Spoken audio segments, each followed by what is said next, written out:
దీర్ఘకాల వ్యాధులకు 20 ఏళ్ల అనుభవం ఉన్న అత్యుత్తమ హోమియోపతి వైద్యం మాస్టర్ హోమియోపతి.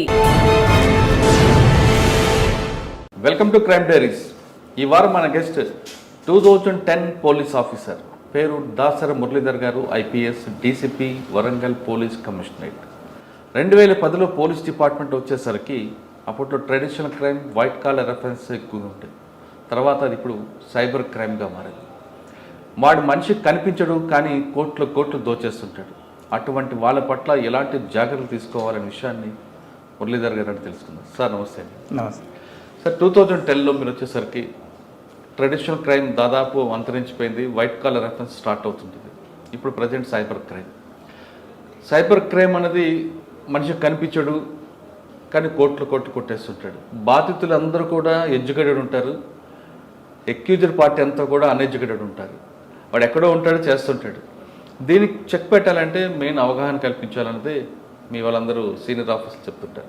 ఇప్పుడు సైబర్ క్రైమ్ బాగా నడుస్తుంది కాబట్టి దీన్ని ప్రజల్లో అవగాహన కల్పించాలంటే ఏం చేయాలి? ఎక్కువ ఎంఓస్ ఏమి జరుగుతుంటాయి, నెంబర్ 1.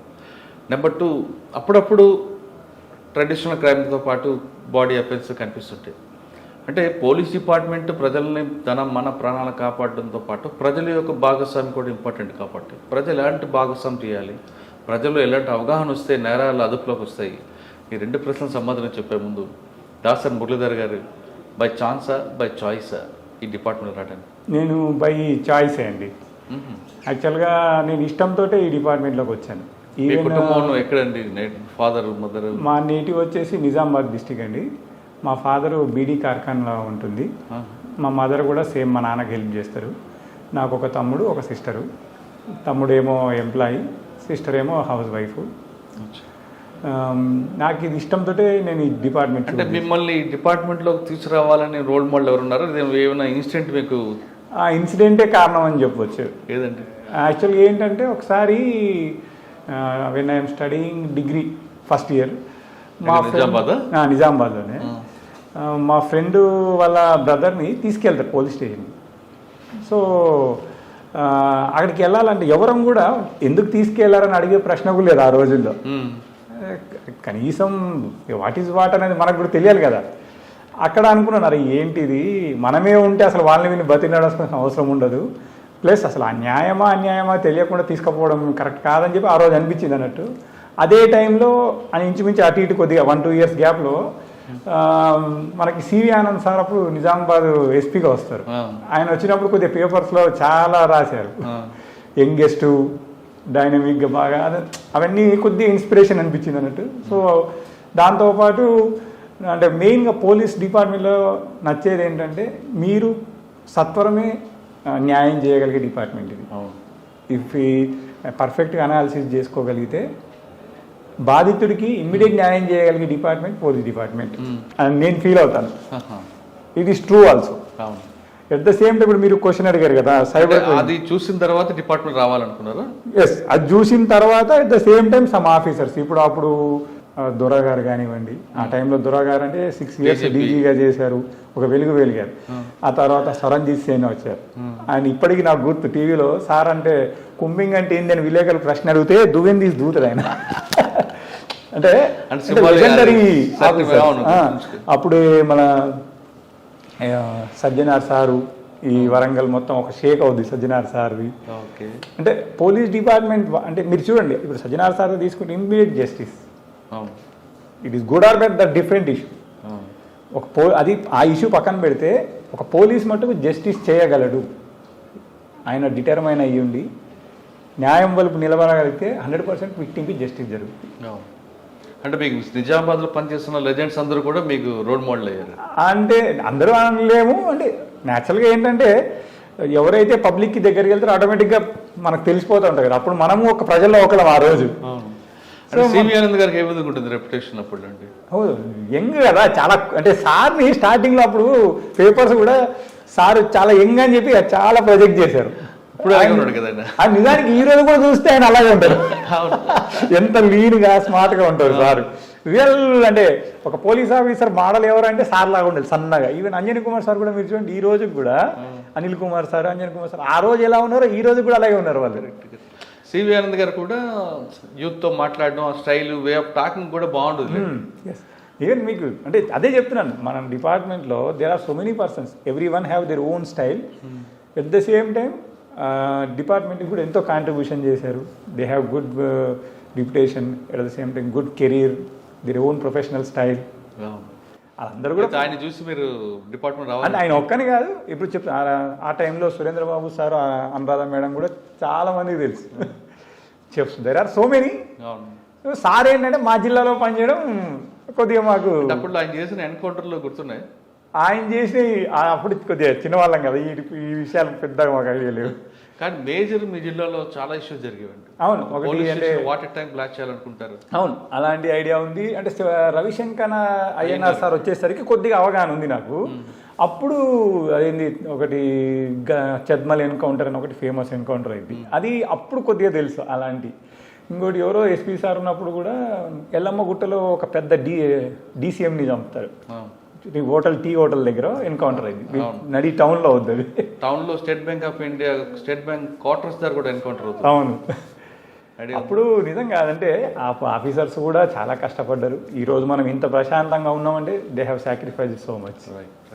అంటే డిగ్రీ అయిన తర్వాత డిపార్ట్మెంట్ రావాలనుకున్నారు? డిగ్రీలో ఉన్నప్పుడు అనిపించింది. అదే టైంలో ఇవన్నీ ఇన్సిడెంట్లు ప్లస్ మా ఫ్రెండ్ వాళ్ళది జరగడం అయిన తర్వాత నుంచి ఇంకా ఈ ప్రిపరేషన్ స్టార్ట్ చేశాను. అయితే అప్పుడు గ్రూప్ 1, గ్రూప్ 2 రెండు ప్రిపేర్ అవుతున్నాను నేను. గ్రూప్ 2 నాకు వచ్చింది. సో నాకు గ్రూప్ 2 వచ్చినప్పుడు కామన్గా అందరూ ఏంటంటే ఈ రెవెన్యూ వైపు కానీ ఇంకా వేరే అదర్ వైపు వెళ్తారు. అప్పుడు కూడా నేను అందులో యూనిఫామ్ ఏదా అని వెతుక్కొని ఎక్సైజ్ డిపార్ట్మెంట్ ఉంటే అది చూజ్ చేసుకున్నాను. అది చూజ్ చేసుకుని మళ్ళీ ప్రిపేర్ అవుతూ 2010లో మళ్ళీ డిఎస్పీగా చూజ్ చేసుకున్నాను. నేను ఈవెన్ నా సెలెక్ట్ లిస్ట్లో కూడా ఫస్ట్ అదే ఉంటుంది అన్నట్టు. అంటే కామన్గా అందరూ వేరే పెట్టేసి లాస్ట్కి ఏదో కాన్బర్ట్ సిచ్యువేషన్లో పెట్టుకుంటారు. నేను అలా కాదు, ఫస్ట్ డిఎస్పీ పెట్టుకున్నాను నేను. బై చాయిస్ వచ్చారు? ఎస్ 100%.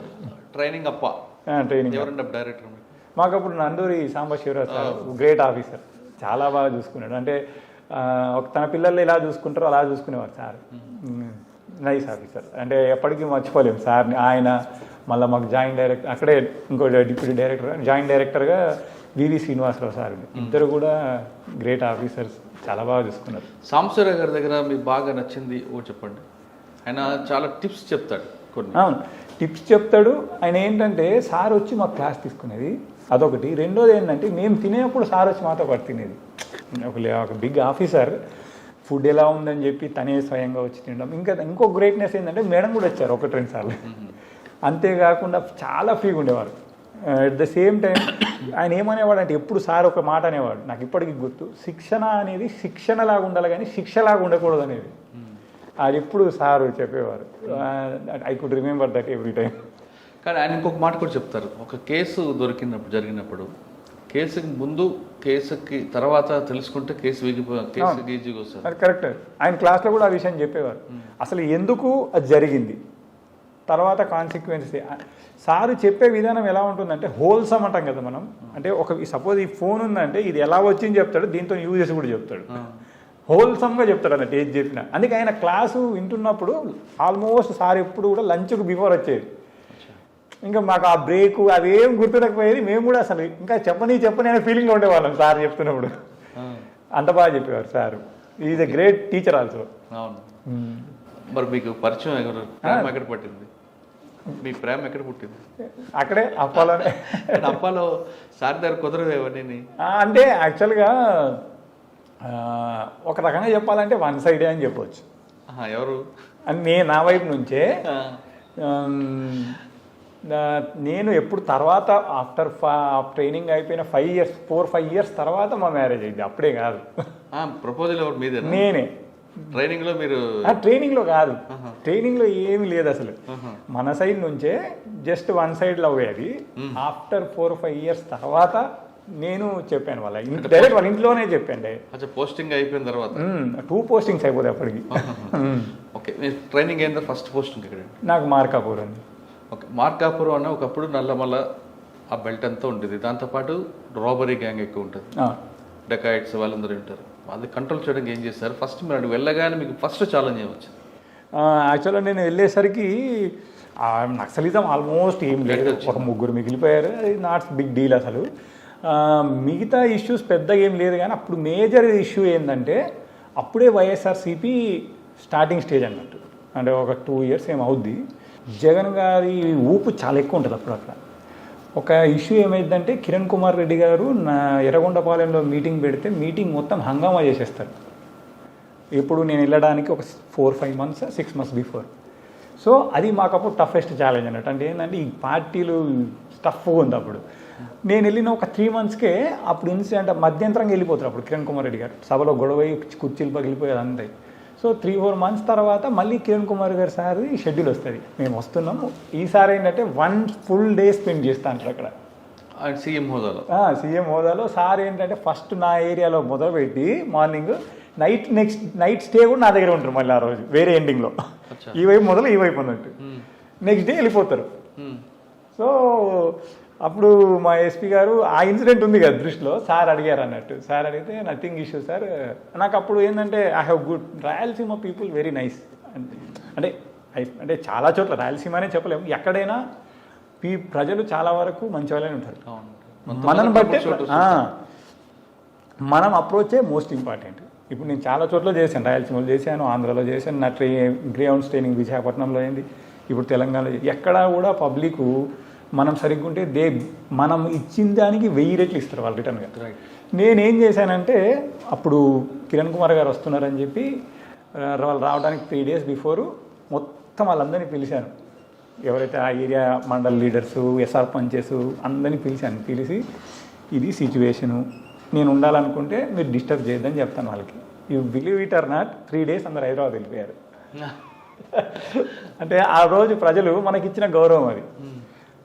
అసలు పిన్ డ్రాప్ కూడా ఎక్కడ కాలేదు, అంత పీస్ఫుల్గా అయింది. అంటే అసలు ఒక్కరిని కూడా అది చేయలేదు, ఎక్కడ కూడా చిన్న డిస్టర్బెన్స్ కూడా లేదు. మా ఎస్పీ సార్ చాలా హ్యాపీ ఫీల్ అయ్యారు. సార్ కూడా అన్నారు గుడ్ చాలా మీకు మంచి ర్యాప్ ఉంది. మాకు first SP sir Raghuram Reddy sir, excellent officer. ఆయన కూడా మీకు చెప్పాను కదా సాంబశివరావు సార్ అని, ఇక సీఎం అలాగే ఆ సొంత అంటే ఏమంటారు బ్రదర్ ఎలా చూసుకుంటారో అలా చూసుకునేవారు sir. I feel so happy. అంటే కెరీర్లో మనకు నేర్చుకోవడానికి అలాంటి ఆఫీసర్స్ ఆయన చాలా నేర్పారు నాకు. నా సబ్ డివిజనే కాకుండా ఎక్కడికైనా వెళ్ళే ముందు అక్కడికి పంపించేవారు, ఏదైనా ట్రైనింగ్ అంటే సెలక్షన్స్ ఉన్నప్పుడు సెలక్షన్స్ పిలిచేవారు, విజిటింగ్స్ ఉన్నప్పుడు విజిటింగ్స్కి ఎలా వెళ్ళాలంటే దగ్గరుండి నేర్పించారు సార్.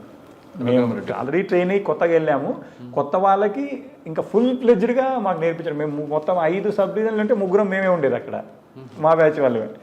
అందరికీ కూడా ఎవ్రీవన్ సార్ చాలా బాగా చూసుకున్నారు. ఓకే, ఇంకేం ఛాలెంజ్ ఉన్నాయండి అక్కడ? మెయిన్ ఇదే మీరు అన్నారు కదా, దొంగల ఛాలెంజెస్ చాలా ఎక్కువ. డెక్కట్లు ఎక్కువగా అన్ని కూడా నైటే ఎక్కువ జరుగుతుంటాయి. యాక్చువల్గా జరిగేవి అంటే లక్కీలీ అక్కడ ఏంటంటే మీకు మోడస్ ఆఫ్ ఆపరెండి అని ఉంటుంది, ఎంబో. ఆ మోడస్ ఆఫ్ ఆపరెండిని బట్టేసి మా వాళ్ళు ఈజీగా ఐడెంటిఫై, మాకు కొంచెం టీం బాగుండేది అక్కడ. సో చాలా వరకు అఫెన్సెస్ అన్ని డిటెక్ట్ చేయగలిగాము, at the same time control చేయగలిగాము. ఈవెన్ కొందరిని పిలిచి కౌన్సిలింగ్ ఇచ్చి అక్కడ ఉండే వాళ్ళు ఉంటే ఈ కొంచెం అంటే మన ఈ ట్రైబ్స్కి సంబంధించిన వాళ్ళు ఉంటారు కొద్దిగా. ఇది ఒకటి నంద్యాల రోడ్లో ఉంటుంది మనకు, ఈ ఖమ్మం కాదు మనకి ఎక్కడ అంటే గిద్దలూరు నుంచి మనకు నంద్యాల వెళ్ళే దారిలో ఏదో ఒక ఊరు ఉంటుంది నోన్ ఫర్ అఫెండర్స్ అన్నట్టు. అక్కడికి వెళ్ళి వాళ్ళకి కౌన్సిలింగ్ ఇచ్చి అంటే చెప్పాం ఇది కాదు ఇది అంటే. అందులో కొందరు వేరే వైపు కూడా వెళ్ళారు, అంటే అదర్ మీన్స్ చూపించగలిగాం మనం. కొంచెం వాళ్ళతో వీళ్ళతో మాట్లాడి వాళ్ళకు సెల్ఫ్ ఎంప్లాయ్మెంట్ వైపు తీసుకెళ్ళినట్టు ప్లాన్ చేసాం. అప్పుడు ఎంతకాలం పని చేస్తారంటే అక్కడ 1 year చేశాను, సక్సెస్ఫుల్. చాలా హ్యాపీ అనిపించింది అక్కడ చేయడం. Next Greyhounds training 3 months. ఇక్కడ మన ప్రేమవతిపేటలో 45 days ఉన్న తర్వాత వైజాగ్ బేస్లో 45 days. అక్కడ 45 days అయిపోయిన తర్వాత నెక్స్ట్ పోస్టింగ్ వచ్చేసి గుడివాడ. ఓకే సార్, అక్కడ గ్రేహౌండ్స్లో ఇక్కడ ట్రైనింగ్ ప్రేమావతిపేట వేరు, గ్రేహౌండ్స్ వైజాగ్ టెరైన్ డిఫరెంట్ ఉంటుంది కంప్లీట్లీ. మీరు అక్కడ హడిల్స్ ఉన్నాయా లేదంటే? యాక్చువల్లీ మీకు తెలంగాణ టెరైన్ అనేది చాలా సాఫ్ట్గా ఉంటుంది, but when you go to Andhra AOB terrain మొత్తం హై పీక్స్ ఉంటాయి, మీకు మూమెంట్ అనేది చాలా కష్టం, మూమెంట్ కష్టం. దాంతోపాటు అలా ఒక్కో సందర్భంలో ఏదంటే డెడ్ ఎండ్కి వెళ్ళిపోయేవాళ్ళం. కొండపైన అలా నడుచుకుంటూ వెళ్తే డెడ్ ఎండ్కి వెళ్ళిపోయేవాళ్ళం, అక్కడ ఇంకేం ఉండకపోయేది. జీపీఎస్ ఒకసారి ట్రాక్ తప్పుతుంది కదా, అప్పుడు ఇంత సిస్టమ్ లేదు. సో మళ్ళీ అలా వెనక్కి వచ్చి అసలు బాగా అలసిపోయే వాళ్ళము. బట్ ఏఓవిలో ఏంటంటే మేము రిటర్న్ వచ్చేటప్పుడు ఈ విలేజెస్ కొన్నిటికి అంటే లాస్ట్ డే వరకు ఎక్స్పోజ్ అవ్వకపోయేది, చివరి రోజు పికప్ చేసుకోవడానికి విలేజెస్లో వచ్చేవాళ్ళం. అప్పుడు విలేజెస్ వాళ్ళతో మాట్లాడేవాళ్ళం. They are very good. మీరు అక్కడ బలిమల ఇన్స్టిట్యూట్కి వెళ్ళారా? అక్కడ వెళ్ళలేదండి. ఏ ప్రాంతం ఎక్కువ తిరిగారు మీరు? ఇప్పుడు మీరు చింతపల్లి, జీకే వీధి, మళ్ళా పాడేరు, మళ్ళా సాగులు, బూసులు అని ఆ విలేజెస్ ఉన్నాయి ఆడ చుట్టూ ఆ ఏరియా. ఓకే. రేహౌండ్స్ తర్వాత గుడివాడలో ఎక్కువ రోజులు ఏం లేదు, 6 months ఉన్నాను. అప్పుడు ఏంటంటే ఈ స్టేట్ డిస్టర్బెన్సెస్ ఎక్కువ ఉన్నాయి. ఆ తర్వాత నేను సిఐడికి వచ్చేసాను హైదరాబాద్. అచ్చా. సిఐడిలో ఎంతకాలం పని చేస్తారు? Just 4 months, hardly 4 or 5 months. ఈ స్టేట్ బ్రేక్ టైంలో. అప్పుడు మ్యారేజ్ అయిందా? లేదు, తర్వాత సిఐడి తర్వాత. సిఐడి తర్వాత ఎక్కడ పోస్టింగ్ ఇచ్చారు? నాకు ఫస్ట్ పోస్టింగ్ ఇక్కడ నర్సంపేట. సిఐడిలోనే మ్యారేజ్ అయింది. కరెక్ట్ మీరు అంది. ఆగస్టులో మ్యారేజ్ అవుద్ది, నవంబర్లో పోస్టింగ్ తీసుకుంటాను. ప్రపోజల్ ఎవరు పంపించారు మీరు? వాళ్ళ బ్రదర్కి.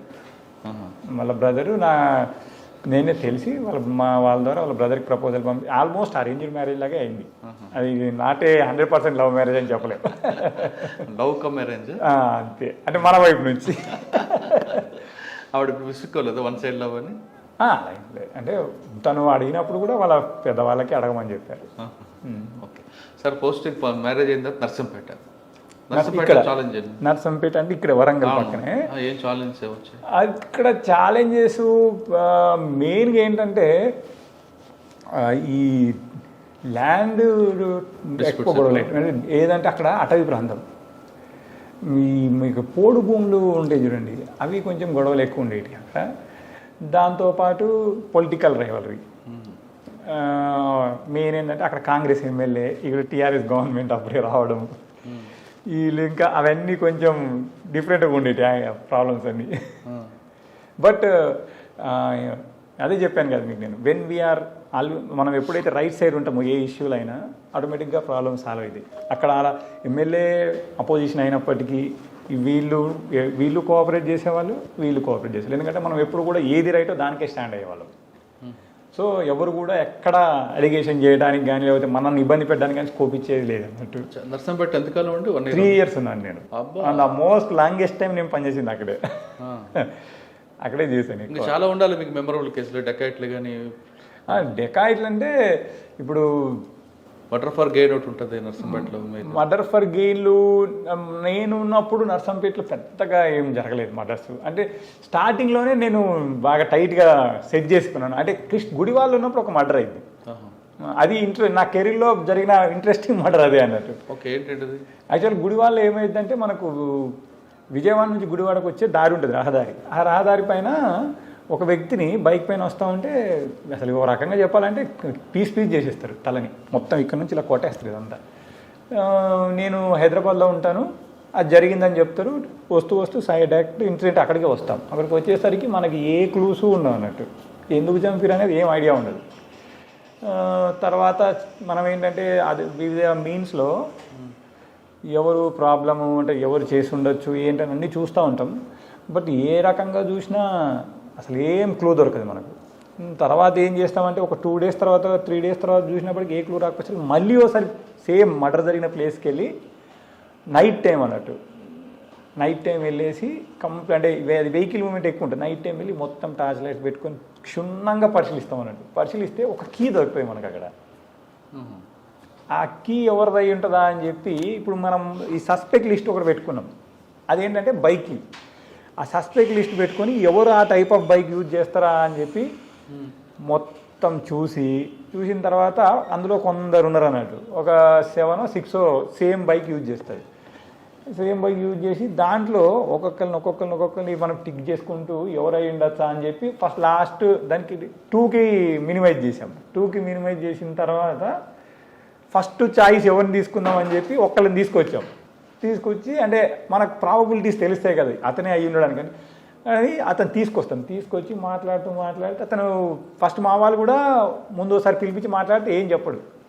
ఆ రోజు మాట్లాడుతూ నేను అంటాను, మీ బైక్కి మీ దగ్గర ఉందా అని అడుగుతాను ఫస్ట్. అడిగితే అతను నా దగ్గరే ఉంది సార్ అది ఇది అని చెప్తాడు. ఓకే ఒకసారి ఇవ్వండి అని అంటే అది తీసిస్తాడు. అది ఏంటంటే ఫ్రెష్ కీ ఉంటుంది అన్నట్టు. దానికంటే మిగతా కీస్ అని ఓల్డ్ ఉంటే అదొకటి ఫ్రెష్ కీ ఉంటుంది అన్నట్టు. ఇది పాతదానిలా లేదు, ఇందులో అన్నీ పాత. ఇది లేదు సార్ ఎప్పటి నుంచి అదే వాడుతున్నా అంటాడు. అట్లే అబద్ధం ఎందుకు చెప్తావు, నీ పాతకి నేను ఇవ్వనా అని అడుగుతాను. అనగానే కాలు పట్టుకుంటాడు, సరెండర్ అయిపోయాడు. అంటే చూడండి, అంటే మనము ప్లేస్ ఆఫ్ అఫెన్స్ ఎంత ఇంపార్టెంట్ అన్నాడు, సీన్ ఆఫ్ అఫెన్స్ అనేది ఎంత ఇంపార్టెంట్ అనడానికి 3 days ఎన్నో రకాలుగా మనం హార్డ్ వర్క్ చేసినా దొరకలేదు మనకు. అదే సీన్ ఆఫ్ అఫెన్స్ని క్షుణ్ణంగా పరిశీలించడం వల్ల ఒక చిన్న క్లూ తోటి కేసు డిటెక్ట్ అయిపోయింది కంప్లీట్గా. ఎవరు సరెండర్ అయ్యాడా? అతనే సరెండర్ చేశాడు. యాక్చువల్గా ఏంటంటే అక్కడ వీళ్ళ వైఫ్ తోటి వాడికి ఇల్లీగల్ ఇంటిమసీ ఉంటుంది. డిసీజ్డ్ వైఫ్ తోటి అది వాడు మనసులో గ్రడ్జ్ పెట్టుకుంటాడు. ఎలాగైనా వాడిని ఏదో చేయాలని ఎప్పటి నుంచో థింక్ చేస్తాడు. ఇంకా తట్టుకోలేకపోతాడు అన్నట్టు. చాలాసార్లు చెప్పి చూస్తాడు, బట్ దట్ ఫెలో మారకపోయేసరికి ఇంకా ఇది కాదు పరిష్కారం అని చెప్పి చంపేస్తాడు అన్నట్టు. ఈ కొబ్బరి బొండాలు చెక్క కత్తులు ఉంటాయి కదా, దాంతో నరుకుతారు. లిటరల్లీ ఆ రోజు నిన్న అంటే ఇలా పట్టుకొని లేకపోతే ఇక్కడ మాత్రం వేలాడుతుంది బాది హెడ్, అంతలా నరికారు అన్నట్టు బాడీ. ఒక్కడే అనే టీం, టీమర్ 3 మొత్తం. వాళ్ళ బావమరుదులో 2, ఇతను ఒకతను. డిసీజ్డ్ వీడు ఎక్యూజ్డ్ వైఫ్తో ఇల్లీగల్ ఇంటిమేట్. ఎస్, అది అంటే మీరు అందులో చెప్పాల్సింది ఏంటంటే ఎన్నిసార్లు మనం రిపీట్గా చూస్తుంటే సీన్ ఆఫ్ అఫెన్స్లో అంత దొరుకుతుంది. అంటే అక్యూజ్డ్ అంటే అంటే మన పోలీస్లో ఒక ఓల్డ్ సామెత ఏంటంటే ప్రతి ముద్దాయి అంటే ఎవరైనా తప్పు చేసే వ్యక్తి ఏదో ఒకటి వదిలేసిపోతాడట తనకు తెలియకుండా. అది అంటే నాకు ఆ విషయంలో నిజమైంది ఒకటి నేను చూసిన కేసులు. కానీ సాధారణ కొంతమంది ఆఫీసులు ఏమంటారంటే టైం పెరుగుతుంది కొద్ది క్లూస్ పోతుంటాయి. ఎస్, అది 100%. మనము అఫెన్స్ అనేది ఎంత తొందరగా దాని ఎంట పడితే అంత తొందరగా డిటెక్ట్ అవుతుంది. If you lose the time it will become complication. అది ఇంకా లాస్ట్కి ఏమంటారు కోల్డ్ స్టోరేజ్కి వెళ్ళిపోయే పరిస్థితి వస్తుంది. ఇక్కడ మీకు నర్సంపేటలో ఏమైనా దొరకలేదా? మర్డర్ ఫర్ కాదు కానీ వేరే మంచి మర్డర్ ఫర్ అంటే ఇక్కడ కొంచెం ఇవి ఉండేటి ఏంటి మన ఈ చిల్లర మావోయిస్ట్ కాకుండా అది ఏమంటారు మనకు జనశక్తి అని అలాంటి ఎన్డీ అంటారు, డెమోక్రసీ, న్యూ డెమోక్రసీకి సంబంధించిన ఈ దళాలు ఉండేవి అన్నట్టు. ఆడు విక్రమ్ అని ఒకడు ఉంటే ఒకసారి వాడిని పట్టుకొచ్చాము, ఇంకోసారి ఏదో ఈ వెపన్స్ పట్టుకొని ఉన్నారంటే అక్కడ కొందరు డిఫరెంట్ టైప్ వెపన్స్ సీజ్ చేసాము, వాళ్ళని పట్టుకోవడం జరిగింది. కానీ అక్కడ క్రైమ్ నేచర్ ఏదండి నర్సంపేటలో? క్రైమ్ నేచర్ స్పెసిఫిక్ క్రైమ్ ఏమి ఉండదు అక్కడ. పెట్టి కేసులా అంటే ఒకప్పుడు గాంజా ఉండేది, మేము ఉన్నప్పుడు కూడా చాలా చిన్న మొత్తం గాంజా. రెండోది ఏంటంటే మెయిన్గా మేము టార్గెట్ చేసింది అక్కడ ఈ గుడుంబ విపరీతం అన్నట్టు. నర్సంపేట అనేది ఎక్కువ తాండాలు ఉంటాయి, ఈ నెక్కొండ ప్లేస్, ఇక్కడ వచ్చేసి దుగ్గొండి మండలము ప్లేస్, అటు చెన్నరావుపేట అని ఉంటుంది, ఇటు ఖానాపూర్, అవన్నీ ఏంటంటే పాపం ట్రైబల్స్ ఉంటారు, వాళ్ళకి అది గుడ్డా బేడా అనేది దే డోంట్ నో.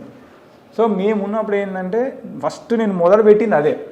లక్కీలీ నాకు ఎస్ఐస్ సిఐస్ కూడా బాగా సపోర్టివ్గా దొరికారు. అదే టైంలో మాకు అంటే గవర్నమెంట్ కూడా తెలంగాణ గవర్నమెంట్ అప్పుడే రావడము, కేసీఆర్ గారు ఏం చేశారంటే నోనో దీన్ని మనం పూర్తిగా ఎరాడికేట్ చేయాలి, వీళ్ళకి మనము ఏదో ఒక సోర్స్ అదర్ చూపించాలని చెప్పడము. ఇక్కడ జిల్లా కలెక్టర్గా వాకటి కరుణా మేడం గారు ఉండే, దాదాపు ఐ రిమెంబర్ ఈ రోజు కూడా 264 ఫ్యామిలీస్కి సమ్ అదర్ మీన్స్ చూపించి we have complete tried to eradicate. అంటే 100% ఎరాడికేషన్ చేసామని మేము చెప్పలేను, but I can say 92-95% we have done it. But చాలామంది బెల్లం అమ్మే వాళ్ళని అంటే ఎవరైతే దీనికి ముడి సరుకు అమ్మే వాళ్ళు ఉన్నారో అంటే క్రష్డ్ అని చెప్పొచ్చు రకంగా కేసెస్ పెట్టేసి ఇంకా అమ్మితే మీరు చాలా ఇబ్బంది పడతారు. మీరు ఒకవేళ మీరు నిజంగా కిరాణా షాపులు అంటే కేజీ 2 కేజీలు తీసుకెళ్తారు, కానీ ఈ కేజీలు తీసుకెళ్ళేవాడు కిరాణా ఇంట్లో ఏం చేసుకుంటారు? సార్ మీ దగ్గరికి 490 కేసు వచ్చింది అనుకుంటా, మీరు ఎలా డీల్ చేస్తారు? అంటే వాళ్ళు కలపడానికి ప్రయత్నం చేస్తారు? అయిపోయింది. నో, ఎప్పుడు కూడా ఒక ఫ్యామిలీ కలవడమే ఫస్ట్ ఇంపార్టెంట్. ఎందుకంటే నీకు విడిపోవడం అనేది లాస్ట్ రీసార్టే కావాలి, కానీ ఆ వైపు ఎప్పుడూ ఆలోచించకూడదు. అందుకే ఎంతో ఆలోచించే పెద్దవాళ్ళు ఇప్పుడు కౌన్సిలింగ్ అని చెప్పి 3 సార్లు మీకు కౌన్సిలింగ్ 3 సార్లు ఎందుకంటే it will take some time. ఆ టైంలో వీళ్ళ ఆలోచనలు మారి కలిసినడానికి అవకాశం ఉంటుందని చెప్పి మనకు ఆ సిస్టమ్ బెటర్. మేము కూడా 100% కలపడానికి ఫస్ట్ ట్రై చేస్తాం. ఎందుకంటే ఒక ఫ్యామిలీ విడిపోతే దానివల్ల ఎంతోమంది ఎఫెక్ట్ అవుతారు. అప్పుడు ఒక అమ్మాయి ఫస్ట్ పెళ్ళి అవ్వడం వేరు, విడిపోయిన తర్వాత పెళ్లి చేయడం అనేది ఆ తండ్రికి చాలా భారం. సంబంధాలు చూడడము కష్టమే, దొరికినా మళ్ళీ అది ఎంతవరకు నిలబడుతుందో కష్టమే. అంటే అంటాం కదా మనం, ఒక మచ్చ పడితే చెరిపేసుకోవడం చాలా కష్టమని. ఇప్పుడు అందులో అబ్బాయి జీవితం అనేది సరే అబ్బాయికి ఉంటుంది, నేను కాదనను, బట్ అమ్మాయికి అది చాలా ఎక్కువ మన సమాజంలో. సో మనం ఎప్పుడూ కూడా 100% కాదు 200% కలపడానికి ట్రై చేయాలి ఫస్ట్. బట్ అనుకున్నప్పుడే ఇంకా ఆటోమేటిక్గా అమ్మాయికి న్యాయం చేస్తూనే ఆ వైపు వెళ్తాం. సార్ మీ దగ్గరికి ఈవిటేజింగ్ కేసు వచ్చింది అనుకోండి, మీరు అన్నారు ఇందాక ఫస్ట్లో మనకి ఇన్స్టెంట్ జస్టిస్కి ఎక్కువగా పోలీసులకు వస్తాయి, కానీ ఇప్పుడున్న పరిస్థితుల్లో ఇన్స్టెంట్ జస్టిస్ చేసే పరిస్థితులు లేవు. మీరు 506 509 పెట్టి లోన్ పంపాల్సిందే. కానీ విక్టిమ్కి నాకు అవసరం లేదు కేసు అంటుంది. అవును, మీరు ఏం చేస్తారు అప్పుడు? అప్పుడు చెప్తాం కదా వాట్ హ్యాపెన్స్. ఇప్పుడు ఆవిడకి కావాల్సింది ఆ 2 కొట్టి పంపించాలంటది, నా వైపు తిరగకుండా చాలు సార్ అంటే. కానీ కొట్టే అధికారం ఇప్పుడు లేదు. అవును, కొట్టే అధికారం లేదు, కానీ అతన్ని పిలిచి చెప్తాం కదా. అతను ఒక్కని పిలిస్తే అతను మారాడు. తల్లిదండ్రులు ఉంటారు, అక్క చెల్లెళ్ళు ఉంటారు, అన్నదమ్ములు ఉంటారు కదా, వాళ్ళందరినీ పిలుస్తాం, ఒక్కదని కాదు అందరినీ పిలిచి. ఇప్పుడు మనం ఎప్పుడైనా మనం చేసిన తప్పు మన వరకు తెలిస్తే మనం పెద్దగా ఫీల్ అవ్వం. ఎప్పుడైతే అమ్మా నాన్న అందరు అనుకో, మీ వాడిలా చేశారంటే ఎలా ఉంటుంది చెప్పండి. మీకు ఒకటి చెప్పాలండి, 2 దెబ్బలు కొడితే 2 రోజుల్లో మర్చిపోతాం మనం. కానీ తల్లిదండ్రుల ముందట మీరు ఎప్పుడైతే మాట్లాడతారో he takes to the heart. రెండోది ఏంటంటే వీడు చేసే ఆ రోజు నుంచి తల్లిదండ్రులు అందరూ కూడా వీళ్ళు గమనిస్తూ ఉంటారు. సో మనము డిటరెన్సే కాదు, డిటరెన్స్ అనేది కొట్టడం ద్వారా డిటరెన్స్ వస్తుంది అనుకోవడం కరెక్ట్ గానే కాదు. కొట్టకుండా కూడా మనం డిటరెన్స్ తేవచ్చు. మరి పెన్ ఇచ్చింది ఎందుకు, చట్టం ఎందుకు రూపొందించారు? ఇప్పుడు మహేందర్ రెడ్డి గారు కొట్టి డిటరెన్స్ తెచ్చారు. ఆయన ఎప్పుడు అనేది యూజ్ యువర్ పెన్ అండ్ లా అని చెప్పేది. అంటే అదే చెప్పాను, every one is legend in is their own way అన్నట్టు ప్రొఫెషనల్గా కూడా మనం చేయొచ్చు. ఈరోజు మనం టాప్ ఇన్స్టిట్యూట్ తీసుకోండి, ఎన్ఐఏ తీసుకోండి, ఇంకా ఏమైనా ఈడీ తీసుకోండి, ఎక్కడైనా కొడతారా వాళ్ళు? They purely completely law base చేసుకొని పక్కాగా వెళ్తారు. కరెక్టే. ఆ టైప్ ఆఫ్ పబ్లిక్ ఉన్నప్పుడు మీరు అన్నట్లుగా ఆ యాటిట్యూడ్ ఉన్న వాళ్ళకి మనం చేయొచ్చు. ఇక్కడ ఆ యాటిట్యూడ్ ఉన్న పబ్లిక్ తక్కువ కదండి. ఎడ్యుకేట్ చేయాలి. అదే ఇప్పుడు మనం ఏంటంటే ఓల్డెన్ సిస్టంలోనే పోవడం అనేది కరెక్ట్ కాదు. ఇప్పుడు ఎప్పుడు నేర్చుకుంటాం మనం? అదే నేర్పే బాధ్యత మీది, మందే 100%. ఇప్పుడు ఇంట్లో ఒక పిల్లోడు తప్పు చేస్తున్నట్టే బాధ్యత ఎవరిది? తండ్రిది. మరి ఇక్కడ డిపార్ట్మెంట్ అంటే నథింగ్ బట్ ఒక తండ్రి పాత్ర. పోలీస్ డిపార్ట్మెంట్ అనేది తండ్రి పాత్ర. తప్పు చేసినప్పుడు ఎవరు వస్తున్నారు? పోలీస్ వస్తుంది. మరి పోలీస్ అంటే ఇప్పుడు మన ఇంట్లో తప్పు చేసినప్పుడు తండ్రి వస్తున్నప్పుడు ఇక్కడ సమాజంలో పోలీస్ వస్తుంది. పోలీస్ పాత్ర ఏంటంటే తండ్రి పాత్ర. తప్పు జరగకుండా చేయడానికి తండ్రి నానా రకాలు వాడతాడు. ఒకసారి బెదిరిస్తాడు, ఒకసారి బుదిరికిస్తాడు, అవసరమైతే ఒకసారి కొడతాడు. ఇప్పుడు పోలీసు కూడా అంతే. నువ్వు తప్పు చేయకుండా ఫస్ట్ ట్రై చేయాలి. ఏంటి? వాళ్ళకి సమాజంలో ఉన్నటువంటి విద్యార్థులకు కానివ్వండి, సొసైటీకి మనకి ఏంటి మీటింగ్ చెప్పినట్టు ఏమంటే పబ్లిక్ మీటింగ్ పెట్టమని చెప్తారు. ఎందుకు పెట్టమని చెప్తారు? మనం పోయి వాళ్ళకి ఎడ్యుకేట్ ఎప్పుడైతే నువ్వు ఎడ్యుకేట్ చేస్తావో ఆ ఎడ్యుకేషన్ ద్వారానే మనం అచీవ్ చేయగలం. మన సమాజం ఇంత అభివృద్ధి చెందింది ఎందుకు చెందింది? Because of education. విద్యా వ్యవస్థ డెవలప్ అయినప్పుడే సమాజం అభివృద్ధిలోకి వస్తుంది. అదే విద్యా వ్యవస్థ లేని రోజు ఈ సమాజం ఏం సమాజం? ఇది ఆటవిక వ్యవస్థ. మరి అలాంటప్పుడు మనం ఆటవిక వ్యవస్థ ద్వారా డెవలప్ అయ్యామా, విద్యా వ్యవస్థ ద్వారా డెవలప్ అయ్యామా? ఎడ్యుకేషన్ ఆటోమేటిక్ ఇది కూడా అంతే. ఈ రోజు కాకపోయినా మనం ఎప్పుడైతే ఎడ్యుకేషన్ చేసుకుంటూ వెళ్తామో వన్ డే ఆటోమేటిక్గా every one will come to notice that. అవగాహన తీసుకురావడం అనేది అది ఫోర్మోస్ట్. ఇప్పుడు ఎగ్జాంపుల్ మీకు చెప్తా. ఇప్పుడు ట్రాఫిక్ ఉంది. ట్రాఫిక్లో ఇప్పుడు నేను రంగనాథ్ సార్ కానివ్వండి, ఇప్పుడు నేను అనిల్ కుమార్ సార్ కూడా చేశారు. నేను అప్పుడు మామూలుగా సార్ దగ్గరికి వెళ్ళినప్పుడు 1-2 సార్లు మాట్లాడతాం కదా. మాట్లాడినప్పుడు సార్ ఎప్పుడు అదే అంటారు. అక్కడ అనిల్ సార్ కూడా అన్నారు 2 సార్లు నేను వెళ్ళినప్పుడు. మనం ఏంటంటే ఫస్ట్ ఎడ్యుకేట్ చేయాలంటారు సార్. నువ్వు వాళ్ళకి తెలియకుండా ఇప్పుడు చాలామందికి రూల్స్ తెలియవు, వెళ్ళిపోతూ ఉంటారు. దే డోంట్ నో ఇటు పోతే పోవద్దు, అటు పోవద్దు, అసలు హెల్మెట్ ఎందుకు వాడాలో కూడా చాలా మంది గ్రామీణ ప్రజలకు తెలియదు. కరెక్టే. ఇక్కడే కదా అంటే అతనికి తెలియదు. నువ్వు ఇక్కడే అంటే నువ్వు తీసినప్పుడే సైడ్ జరిగి పడిపోవచ్చు. సో నీ సేఫ్టీ అనేది ఇన్వాల్వ్ అయ్యి ఉందని అతనికి అర్థమైన రోజు ఫస్ట్ హెల్మెట్ పెట్టుకోకుండా బండే ముట్టుకోడు. సో ఇది కూడా అంతే. మీరు చట్టాల గురించి అవగాహన కల్పించి నీ జీవితం దీనివల్ల ఏ రకంగా నష్టపోతావు, నీ ఫ్యామిలీకి ఏ రకంగా రెప్యుటేషన్ దెబ్బతింటుంది. మీరు గమనించవచ్చు, కొన్ని గతంలో కొన్ని ఫ్యామిలీస్ పోలీస్ స్టేషన్ రావడానికి కూడా అంటే సిగ్గుగా భావించేవారు. కానీ ఈరోజు చూడండి ఎందుకు వచ్చింది అది అంటే బికాస్ ఆఫ్ ఫ్రెండ్లీ పోలీసింగ్, మారుతున్న సమాజం, ఎడ్యుకేషన్, ఇవన్నీ కూడా అంటే అవగాహన అనేది చాలా చాలా ఇంపార్టెంట్. అది అంటే ఫ్రెండ్లీ పోలీసింగ్ అనేది కాన్సెప్ట్ దారి తప్పిందని అనుకోవచ్చా? దారి అంటే అది తప్పలేదని నేను అంటాను. ఇప్పుడు ఫ్రెండ్లీ పోలీసింగ్ ఉద్దేశం ఏంటంటే బాధితుడికి ఫ్రెండ్లీగా ఉండమని అక్కడ. కరెక్ట్, మీరు బాస్ చెప్పింది బాధితుల పట్ల ఫ్రెండ్లీ తప్ప ఎక్కువ పట్ల కాదు అనేది ఉంది. కానీ మెసేజ్ మీ కింద వాళ్ళకి మాత్రం ఫ్రెండ్లీ అంటే అందరితో ఫ్రెండ్లీగా అనుకునే మెసేజ్ పోయింది కదా. లేదు అది ఎక్కడా పోలేదు. ఇప్పుడు మీరు దాన్ని ఎగ్జాంపుల్గా తీసుకుంటే మొన్న మనకు గణేష్ నిమజ్జనం అయింది. ఆ రోజు పబ్లిక్ ఎంత హ్యాపీ ఫీల్ అయ్యారు అందరూ. ఏది మన ఖైరతాబాద్ గణేష్ నిమజ్జనానికి మన పోలీస్ అతను ఫ్రెండ్లీగా ఉండి అక్కడ డ్యాన్స్ అదంతా చేస్తుంటే మరి పబ్లిక్ ఎక్కడ నెగిటివ్ తీసుకోలేదు. They feel very happy. Police కూడా చాలా ఫ్రెండ్లీగా మొత్తం. కొందరు ఏదో దాన్ని తప్పుదో పట్టించారు కానీ ఎక్కడా కూడా తెలంగాణ గవర్నమెంట్ కాన్సెప్ట్ ఏదైతే ఫ్రెండ్లీ పోలీసింగ్ ఉందో దట్ ఈస్ 100% సక్సెస్. నేను ఈరోజు ఎందుకంటే ఈ సమాజం, ఈ వ్యవస్థ ఒకప్పుడు డిఫరెంట్ వ్యవస్థగా ఉండేది. ఒకప్పుడు ఏంటంటే స్టేషన్ రావడానికే భయపడ్డ వ్యవస్థలో ఈరోజు ఇంత ఫ్రీగా ఉండగలిగిందంటే బికాజ్ ఆఫ్ గవర్నమెంట్ తీసుకున్న స్టెప్పే. ఫ్రెండ్లీ పోలీస్ అనే సింగిల్ కాన్సెప్ట్ తోటి ఇంత అప్రోచ్, ఇంతమంది ఫ్రీగా రావడం.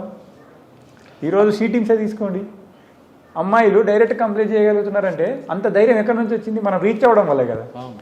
కానీ ఫ్రెండ్లీ పోలీసింగ్లో లాఠీ పక్కన పెట్టడం, లాఠీ మర్చిపోయి ఉండడం. అంటే పోలీస్ అంటే బేసిక్గా లాఠీ, బెల్ట్, తుపాకీ, హ్యాట్, యూనిఫామ్. అసలు మీ చేతిలో లాఠీలే ఫ్రెండ్లీ పోలీసింగ్ పట్టుకోదన్నప్పుడు ప్రజల్లోకి ఏం మెసేజ్ పోతుంది? లాఠీ ఇప్పుడు లాఠీ పట్టుకోకపోవడం అనేది ఏం లేదు. సందర్భం వచ్చినప్పుడు లాఠీ పడతాం, అన్నీ ఉంటాయి.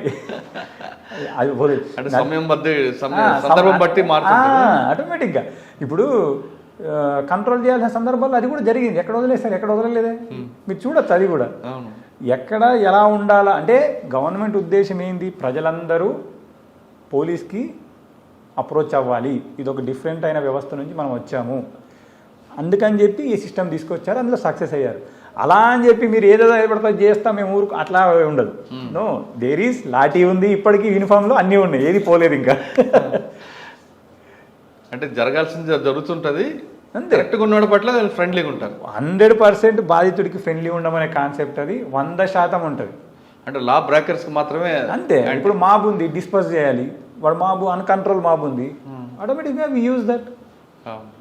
సార్ నర్సంపేట తర్వాత ఇక్కడికి వచ్చారండి. నర్సంపేట తర్వాత ఇక్కడికి ట్రాఫిక్ అడిషనల్ డీసీపీగా వచ్చాను. ఎక్కువ కాలం వెళ్ళాను. ఇక్కడ నుంచి ఖమ్మం వెళ్ళాను. సార్ ఇక్కడ పబ్లిక్లో ట్రాఫిక్ సెన్స్ ఉందంటారా?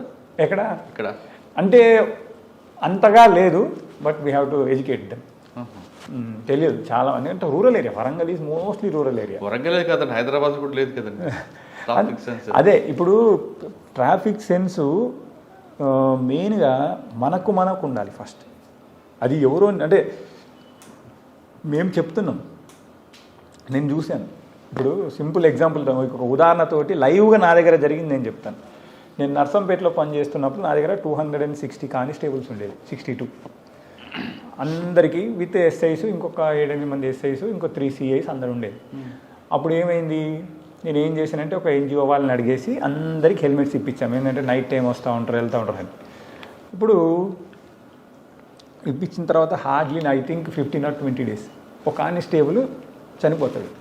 ఎలా బైక్ నడుపుకుంటూ వచ్చి టర్నింగ్ వేసి స్కిడ్ అయిపడి చనిపోతాడు. చిన్న గాయం లేదు ఒంటిపైన, జస్ట్ ఇక్కడ ఇంజూరీ అయింది, పడిపోయిన అంతే. అట్లా అక్కడ అతను స్టేషన్లో ఏం చెప్పి వస్తాడు, ఇక్కడికే వెళ్తున్నాను అంటాడు. పోయి మేము స్పాట్కి పోయి చూశాను, వెనకాల అది ఉంటుంది కదా స్టీల్ది, దానికి హెల్మెట్ తగిలిసేది. ఆ హెల్మెట్ ఉంటే ఆయనకి అసలు ఏమీ కాదు. ఇక్కడ విచిత్రం ఏంటంటే కామన్గా మావాడు కదా, వాళ్ళు నేనేం చేస్తానంటే వాళ్ళ ఫ్యామిలీ దహన సంస్కారాలకు వెళ్తాను. వాళ్ళ వైఫ్ వాళ్ళందరూ, సార్ మీరు ఇచ్చారు సార్ కనీసం పెట్టుకొని ఉన్నా అంటే నా మనసు ఎక్కడికి వెళ్ళిపోయింది. ఇప్పుడు ఈవెన్ మా ఫ్యామిలీలో కూడా మా అల్లుడు బైక్ నుంచి పడిపోయి చనిపోయింది.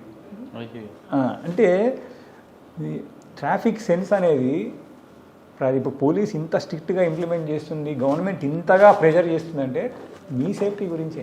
దాంట్లో ఎవరు సేఫ్టీ ఇన్వాల్వ్ అయ్యి లేదు. What they gain? ఇప్పుడు పోలీస్ ఏమొస్తుంది? అవును. They could not gain anything. గవర్నమెంట్కి ఏమొస్తుంది? కానీ అర్థం చేసుకోవట్లేదు కదండి.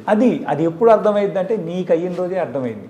కానీ ఇలా ఈ మధ్యకాలంలో జరగాల్సిన నష్టం జరిగిపోతుంది. అదే ఇప్పుడు మన ఇండియాలో ఎక్కువగా చనిపోతుంది one of the accidents. Sir మీరు అన్నారు హెల్మెట్ రాంగ్ రూట్లో వచ్చి గుద్దుతాడండి, అసలు వాడు మరీ దారుణం కదా. అదే అంటే మనకు ఆలోచన లేదు. అంటే ఎలా అంటే ఇక్కడికే అంటే రాంగ్ రూట్లో వెళ్తారు. కానీ దాని ఇప్పుడు ఏంది నువ్వు పోయేదంతా ఒక 10 rupees petrol. But what is the cost of your life? ఇప్పుడు నువ్వు ఉన్నావు, నీకు జరగరాని దేవుని రాంగ్ రూట్లో వెళ్తావు, జరగరాని దేవుని జరిగింది. నిన్ను నమ్ముకొని అమ్మా నాన్న ఉంటారు, నిన్ను నమ్ముకొని నీ భార్య ఉంటుంది, నీకు 2 పిల్లలు ఉంటారు. వాళ్ళందరి పరిస్థితి ఏంది? ఎంత గట్టిగా ఒక 10 రూపాయలు 20 రూపాయలు పెట్రోల్ పోద్దనో, లేకపోతే హెల్మెట్ పెట్టుకుని ఉక్కపోద్దనో, లేకపోతే పెట్టుకోవడం ఎందుకనో, నీకున్న సిల్లీ రీజన్స్ వల్ల నీ ఫ్యామిలీ మొత్తం రోడ్డు పైన పడుతుంది. అంటే ఆయన రాంగ్ రూట్లో వస్తే నష్టం జరిగితే ఓకే, పార్టీ కూడా అది కూడా జరుగుతుంది. అవి కూడా ఈ మధ్యన చాలా ఏం సంబంధం లేదు, అన్ని గుర్తుతాడు. అవును, అలాంటివి కూడా జరుగుతున్నాయి. అది ఇంకా దారుణం. అందుకే ఇప్పుడు ఎవరైనా మన ఫ్యామిలీకైనా ఎదుటివారి ఫ్యామిలీకైనా నష్టం జరగద్దు, అందరూ బాగుండాలని రూపొందించింది ఈ రూల్స్. సీట్ బెల్ట్ పెట్టుకోమని కానీ, హెల్మెట్ పెట్టుకోమని కానీ, ట్రాఫిక్ రూల్స్ ఫాలో అవ్వమని కానీ, ఇవన్నిటికీ రీజన్ ఏంటంటే అందరి సేఫ్టీ గురించే. సో మనందరూ కూడా ఫాలో అవ్వాలి. అది ఫాలో అవ్వని రోజు నష్టం కూడా మనకు జరిగిన రోజు అర్థమైంది what we did mistake, how అంటే దాని పర్యవసానం ఎంత డేంజరస్గా ఉంటుందని మనకు అర్థమైంది. కానీ అప్పుడులోగా జరగాల్సిన నష్టం జరుగుతుంది. అంటే అందుకే కదా ఒక్కో సందర్భంలో కొంచెం డిటరెంట్గానే బిహేవ్ చేస్తాం మేము కూడా. కానీ గతంలో వెహికల్ రాంగ్ రూట్లో వచ్చినా హెల్మెట్ లేకపోయినా డిటైన్ చేయడం వల్ల ఒక భయం ఉండేది. ఇప్పుడు మీరంతా వాళ్ళు సెల్ఫీలు తీసిన ఫోటో తీసి పంపించడంతో వాళ్ళు కూడా రిలాక్స్ వచ్చినట్టు కనిపిస్తుంది కదా. లేదు, ఇప్పుడు మేము సెల్ఫీలు తీస్తాం అంటే ఎగ్జాంపుల్ చెప్తున్నాం. ఇప్పుడు ఒకతను వెళ్తున్నాడు, ఫాస్ట్గా వెళ్తున్నాడు అనుకో ఒక మాట, అప్పుడు మేము తీస్తున్నాం. మామూలుగా వెళ్ళినప్పుడు ఖచ్చితంగా ఆపుతాం, అలా వదిలిపెట్టేది ఏమి ఉండదు. ఫాస్ట్గా వెళ్ళినప్పుడు ఏమైందంటే మేమేమన్నా చేసి లాంటివి చేస్తే అతనికి ఏదైనా జరగడానికి స్కోప్ ఎక్కువ ఉంటుంది. కరెక్టే, అక్కడ చేయకపోయినా 100% లేదు, మీరు 100% వెహికల్స్ ఇప్పుడు మీరు ఇప్పటికీ చూడొచ్చు. మేము ఛాలెంజ్ ఒక 3 చెక్ చేసినప్పుడు ఏమంటే పట్టుకుంటాం. అట్లాంటి ఏదన్నా కూడా వెహికల్స్ సీజ్ చేస్తాం, కోర్టుకు పెట్టడం జరుగుతుంది. మళ్ళీ వాళ్ళు కౌన్సిలింగ్ అటెండ్ అయిన తర్వాత కూడా పంపించడం అట్లాంటివి ఉంటాయి. సార్ ఇప్పుడు కొంతమంది ఫారెన్ వెళ్తారు, అక్కడ ఖచ్చితంగా ట్రాఫిక్ రూల్స్ పాటిస్తారు. వాడు ఇండియా రాగానే దాన్ని వైలేట్ చేస్తారు. అంటే మన సిస్టమ్ మీద ఏదైనా మేనేజ్ చేసుకోవచ్చు అనే ఒక నమ్మకం వాడికి. నమ్మకం అని కాదు, ఓవర్ కాన్ఫిడెన్స్ ఒకటి. ఏంటంటే నెగ్లిజెన్స్. అక్కడైతే జైలుకి వెళ్ళొచ్చు, ఇక్కడ వెళ్ళలేమన్నా.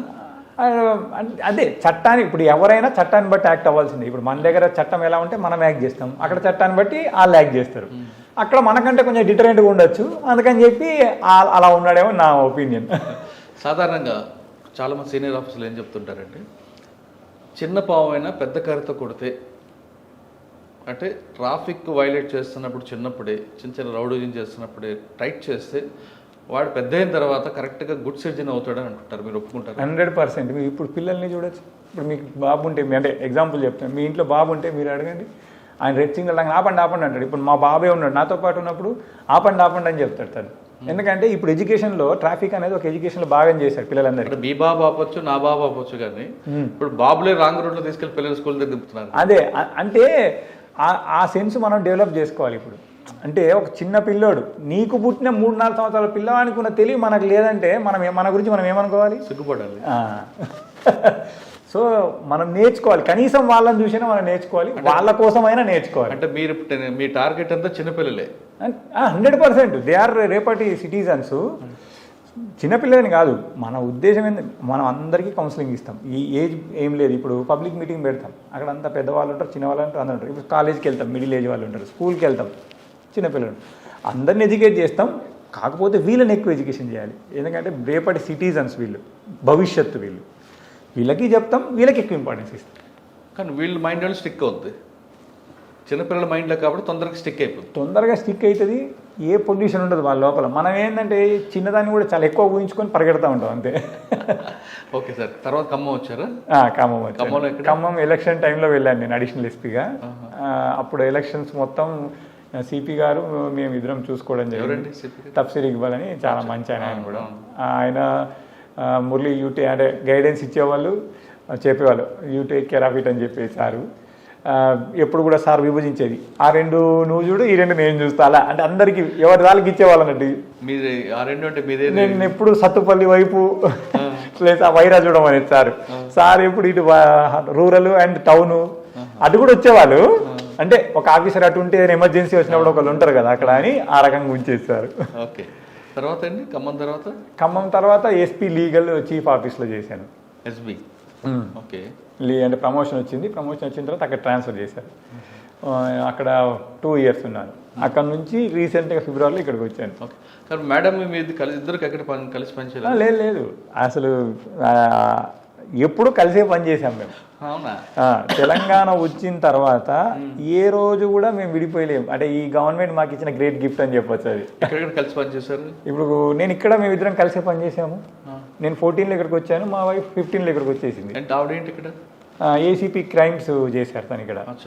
ఇక్కడ నుంచి నేను ఖమ్మం వెళ్ళాను, తను నా వెనకాల ఖమ్మం వచ్చింది.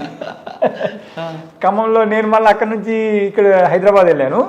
తను అక్కడ నుంచి హైదరాబాద్, మాకు అక్కడ ఫ్యామిలీ పెట్టడం ఇష్టం లేదు, అందుకే మేము అక్కడ అడగలేదు. ఏమన్నామంటే మాకు వరంగల్ ఇవ్వండి అని చెప్పాను. ఇక్కడ నుంచి నాకు అప్ అండ్ డౌన్ కొంచెం ఈజీగా ఉంటుందని చెప్పి, రైల్వే ఉంటుంది మనకి ఇక్కడ నుంచి, సో వీలు దొరికినప్పుడు వెళ్ళొచ్చు అని చెప్పి మేము వరంగల్ పీటీసీ అడిగాం. సో ఎప్పుడు కూడా మాకు ఈ గవర్నమెంట్ మేము ఎక్కడ అడిగామో అక్కడ చాలా వరకు అంటే అడ్జస్ట్ అయినంత మేరకు మాకు అడ్జస్ట్ చేశారు. ఎప్పుడు విడిపోయి ఉండే పరిస్థితి మాకు రాలేదు. ఇప్పుడు మీరు వరంగల్ డీసీపీ, మేడం ఇక్కడే పక్కన మామూలు పీటీసీ. అంటే మరి ఇంత కన్సర్న్ ఎవరు ఇస్తారు మనకు? మా ఆఫీసర్స్ కూడా అంజనీ కుమార్ సార్ కానివ్వండి, Anil Kumar sir, they helped a lot. Anjani Kumar గతంలో కూడా అంటే ఖమ్మం నుంచి వచ్చేటప్పుడు కూడా సార్ హెల్ప్ చేశాడు. మొన్న అనిల్ కుమార్ సార్ హెల్ప్ చేశాడు, సజ్జనార్ సార్ హెల్ప్ చేశారు. Officers they are very good. అంటే ఐ థింక్ అంటే వాళ్ళు అనుకోవడమే, అంటే వాళ్ళు గవర్నమెంట్ ఏదైతే భార్యాభర్తలు ఒక దగ్గర ఉండాలని చెప్పి ఇది మనకు జీవో ఇచ్చి ముఖ్యమంత్రి గారి ఆలోచన ఏదైతే ఉందో దాన్ని మా దగ్గర 100% ఇంప్లిమెంట్ చేశారు. ఓకే. మా ఇద్దరికి ఉంది ఆ క్రెడిట్. మేము కలిసి ఇక్కడికి వచ్చారు. ఓకే. మీకు ఐపీఎస్ వచ్చినప్పుడు మీ ఫీలింగ్స్ ఏంటంటే, ఎందుకంటే మీరు చాయిస్గా వచ్చారు? అంటే నేను చాయిస్గా వచ్చాను, బట్ నాకేం ఫీలింగ్ పెద్దగా ఏం లేదు. అంటే ప్రతి మనిషికి ఒక గోల్ ఉంటుంది కదా. అంటే నాకు ఇది గోల్ కాదు. అంటే ఒకటే నా గోలు, మన దగ్గరకు వచ్చిన వాళ్ళకి సాధ్యమైనంత వరకు అంటే మనకు ఉన్న అంటే ప్రతి వ్యక్తికి ఒక ఇన్సిడెంట్లో 100% ఇన్ఫర్మేషన్ వస్తుందని నేను అనుకోను. మనకు వచ్చిన ఇన్ఫర్మేషన్ని బట్టి మనం చేసిన ఇన్వెస్టిగేషన్ మేరకు న్యాయం చేయగలిగితే, ఏ రోజైతే అతను హ్యాపీగా ఫీల్ అయ్యి ఒక బాధితుడు డైరెక్ట్ మన దగ్గర రావడమే చాలా తక్కువ. వచ్చిండు అంటే అతని బాధ ఎంతో ఉంటేనే ఇక్కడ దాకా వస్తాడు. జెన్యూన్ బాధితుడు ఎవరైతున్నారో అతనికి మనం న్యాయం చేయగలిగి అతను హ్యాపీ ఫీల్ అయిన రోజు, that is our real goal. అంతే. ఈ ఐపీఎస్ ఏముందంటే, ఇలా ఐపీఎస్ వచ్చిన తర్వాత మనకు ఉద్యోగమే మారలే కదా. ఈరోజు అదే ఉద్యోగం ఉంది, రేపు అదే ఉద్యోగం ఉంటుంది. రిటైర్మెంట్ అయిన తర్వాత ఈ ఐపీఎస్ మన వెంబటే ఉండదు కదా. So that is one of the అంటే ఏమంటారు ప్రమోషన్స్ వచ్చినాయి, అదొక ప్రమోషన్ అంతే. ఓకే సార్, ఇప్పుడు మనం సైబర్ క్రైమ్ గురించి చూద్దాం. సైబర్ క్రైమ్లో బారిన పడకుండా పబ్లిక్ మీరు ఇచ్చే మెసేజ్? సైబర్ క్రైమ్ ఒకటేనండి, అంటే కామన్గా అంటే అందరూ చెప్తా ఉంటారు, నేను కూడా చెప్తున్నా, మీ ఆశే మా పెట్టుబడి. మీ అత్యాసే అత్యాస అని కూడా చెప్పచ్చు. ఆశ కదా, అత్యాసే. సో ముందు ఎవ్వరు ఏది మనకు ఊరికే ఇవ్వరు, జనాలు ఫస్ట్ అది ఆలోచించాలి. ఎందుకు ఇస్తారండి? ఇప్పుడు సపోజ్ ఇక్కడ ఇది ఉంది, దీని కాస్ట్ 70,000 అనుకుంటే నేను మీకు 20,000కి ఇస్తానంటే ఎలా ఒప్పుకుంటాం మనం? అది ఆ థింకింగ్ జనాలకు ఉండాలి ఫస్ట్. అలా ఉండకుండా నువ్వు ఎప్పుడైతే గ్రీడీ అవుతావో ఆటోమేటిక్గా ఇంకా పడిపోయినట్టు. ఏదో కొన్ని సందర్భాలు వేరు. ఎలా అంటే ఇప్పుడు మీ అకౌంట్స్ చెక్ చేస్తున్నాము, అది చాలా రేర్ కేసెస్. కానీ ఇప్పుడు మేజర్ సైబర్ క్రైమ్ మనం చూస్తుంది మటుకు ఇలాంటివే, గ్రీడీ వల్ల అయినా మేజర్గా ఉన్నాయి. సో ముందు మనకు ఎవరైనా ఆశ చూపిస్తున్నప్పుడు మటుకు 1-2 సార్లు మనం ఆలోచించాలి. ఊరికి ఏదో చెప్పడం, వాళ్ళు అడిగిందల్లా చెప్పేసుకుంటూ వెళ్ళిపోవడం, లేకపోతే నేను ఇది ఇస్తాను. ఇప్పుడు మీరు చూడొచ్చు OLXలో కూడా ఒక మంచి ఫోన్ పెడతాడు, యాపిల్ 14 series 10,000 అని పెడతాడు. అసలు హౌ ఈజ్ ఇట్ పాసిబుల్? మీరు ఇనిషియల్ ఒక 5,000 వేసేస్తారు వీళ్ళు, ఆ తర్వాత ఫోన్ పనిచేయదు ఇంకా అది. సో ఎప్పుడు గ్రీడీగా ఉండద్దు.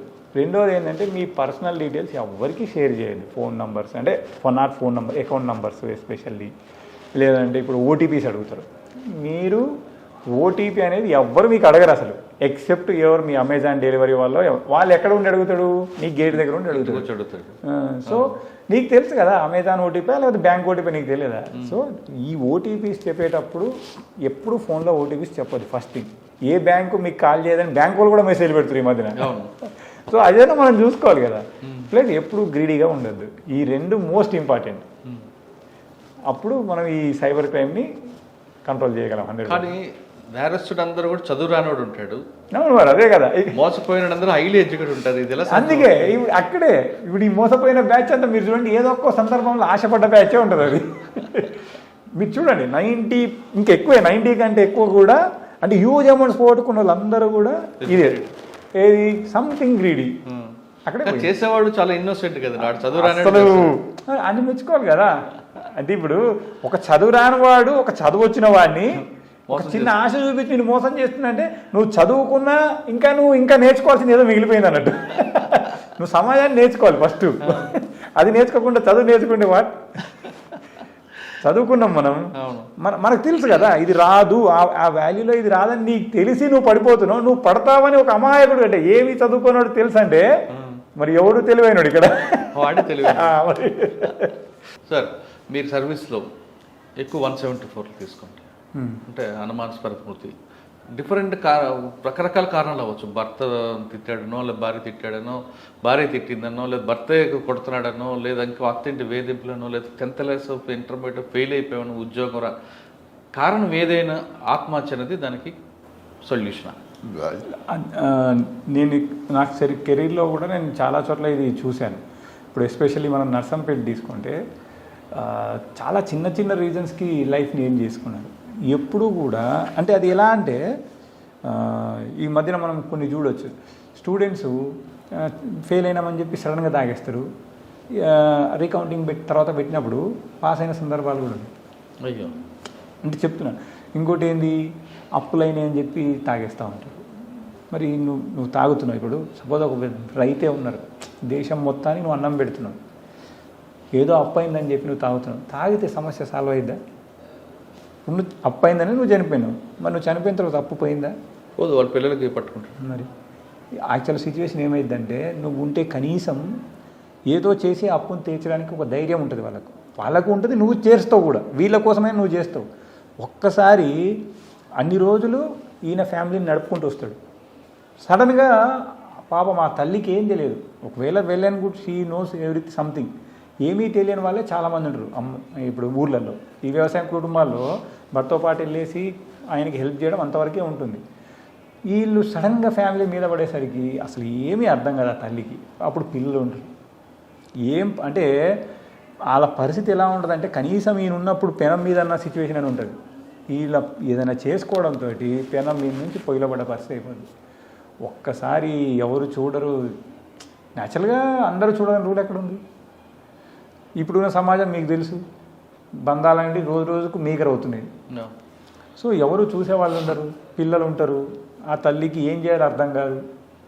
ఇటు ఈ దీనికి తోడు నువ్వు వెళ్ళిపోతావు, వీళ్ళు అప్పులందరూ ఆమెకి స్టార్ట్ చేస్తారు.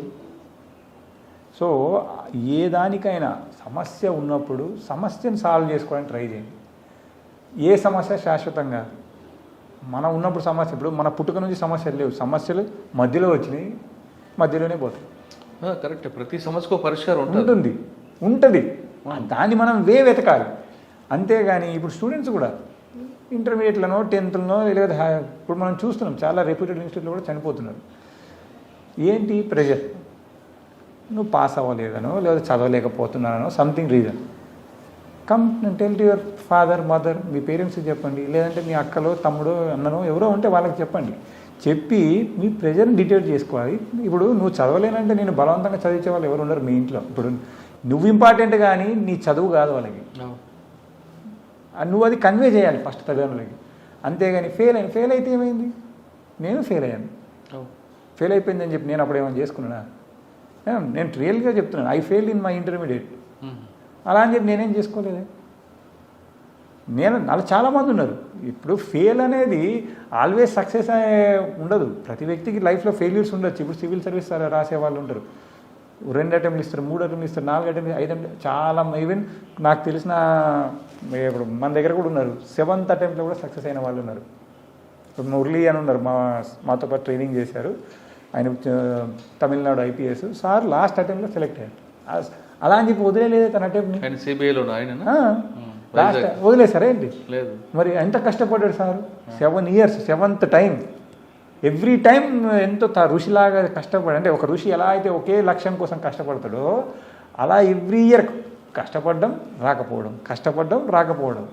మరి అలాంటి సిచ్యువేషన్లో కూడా గోల్, అంటే తన లక్ష్యాన్ని అయితే తను వదిలిపెట్టలే కదా. సో మనం కూడా అంతే, ఒకసారి ఫెయిల్ అంటే మాత్రం జీవితం ఏం ఆగిపోదు. సో స్టూడెంట్స్ ఎప్పుడు కూడా డోంట్ టేక్ టు హార్ట్. మీ తల్లిదండ్రులకి మీరే ముఖ్యం. మీ చదువు, మీ కెరీర్ అనేది వాళ్ళకి సెకండ్. కెరీర్ ఇది కాకపోతే ఇంకోటి.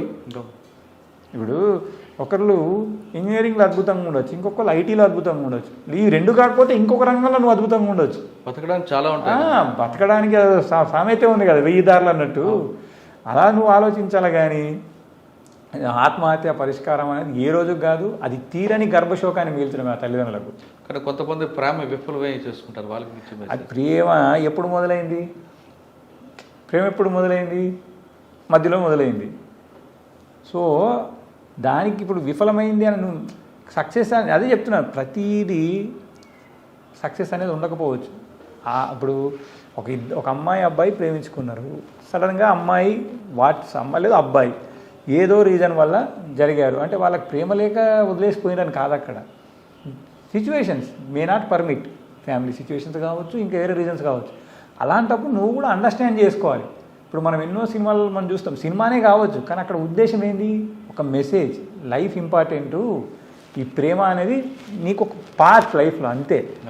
ఇప్పుడు మరి నువ్వు మ్యాక్సిమం ఎవరు లవ్ తీసుకున్నాం మనం ఎన్ని సంవత్సరాలు ఉంటుందండి? 1 సంవత్సరం నుంచి మొదలు పెట్టుకుని ఒక 4 సంవత్సరాలు, 5 సంవత్సరాలు, 6 సంవత్సరాలు, లేదు 10 సంవత్సరాలు అనుకుందాం.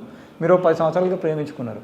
ఈరోజు ఆ 10 సంవత్సరాల ప్రేమ దక్కలేని మీరు చనిపోతా అంటారు. మరి వాటేపోటి 25 సంవత్సరాలు నేను తల్లిని కని పెంచి పెద్ద చేసిన నీ తల్లిదండ్రుల ప్రేమ, మరి నువ్వు వాళ్ళకి ఏమి ఇస్తున్నట్టు? వాళ్ళదే గొప్ప కదా. మరి ఇప్పుడు ప్రతిదానికి ఏమంటారు, కాలమే సమాధానం చెప్తుందని ఒకటి పెద్దవాళ్ళు చెప్తూ ఉంటారు మాకు. సో మీరు ప్రేమించారు, సక్సెస్ అయితే వెల్ అండ్ గుడ్. సక్సెస్ కాకపోతే ఎస్, సమ్ డేస్ మీకు ఫీలింగ్ ఉంటుంది.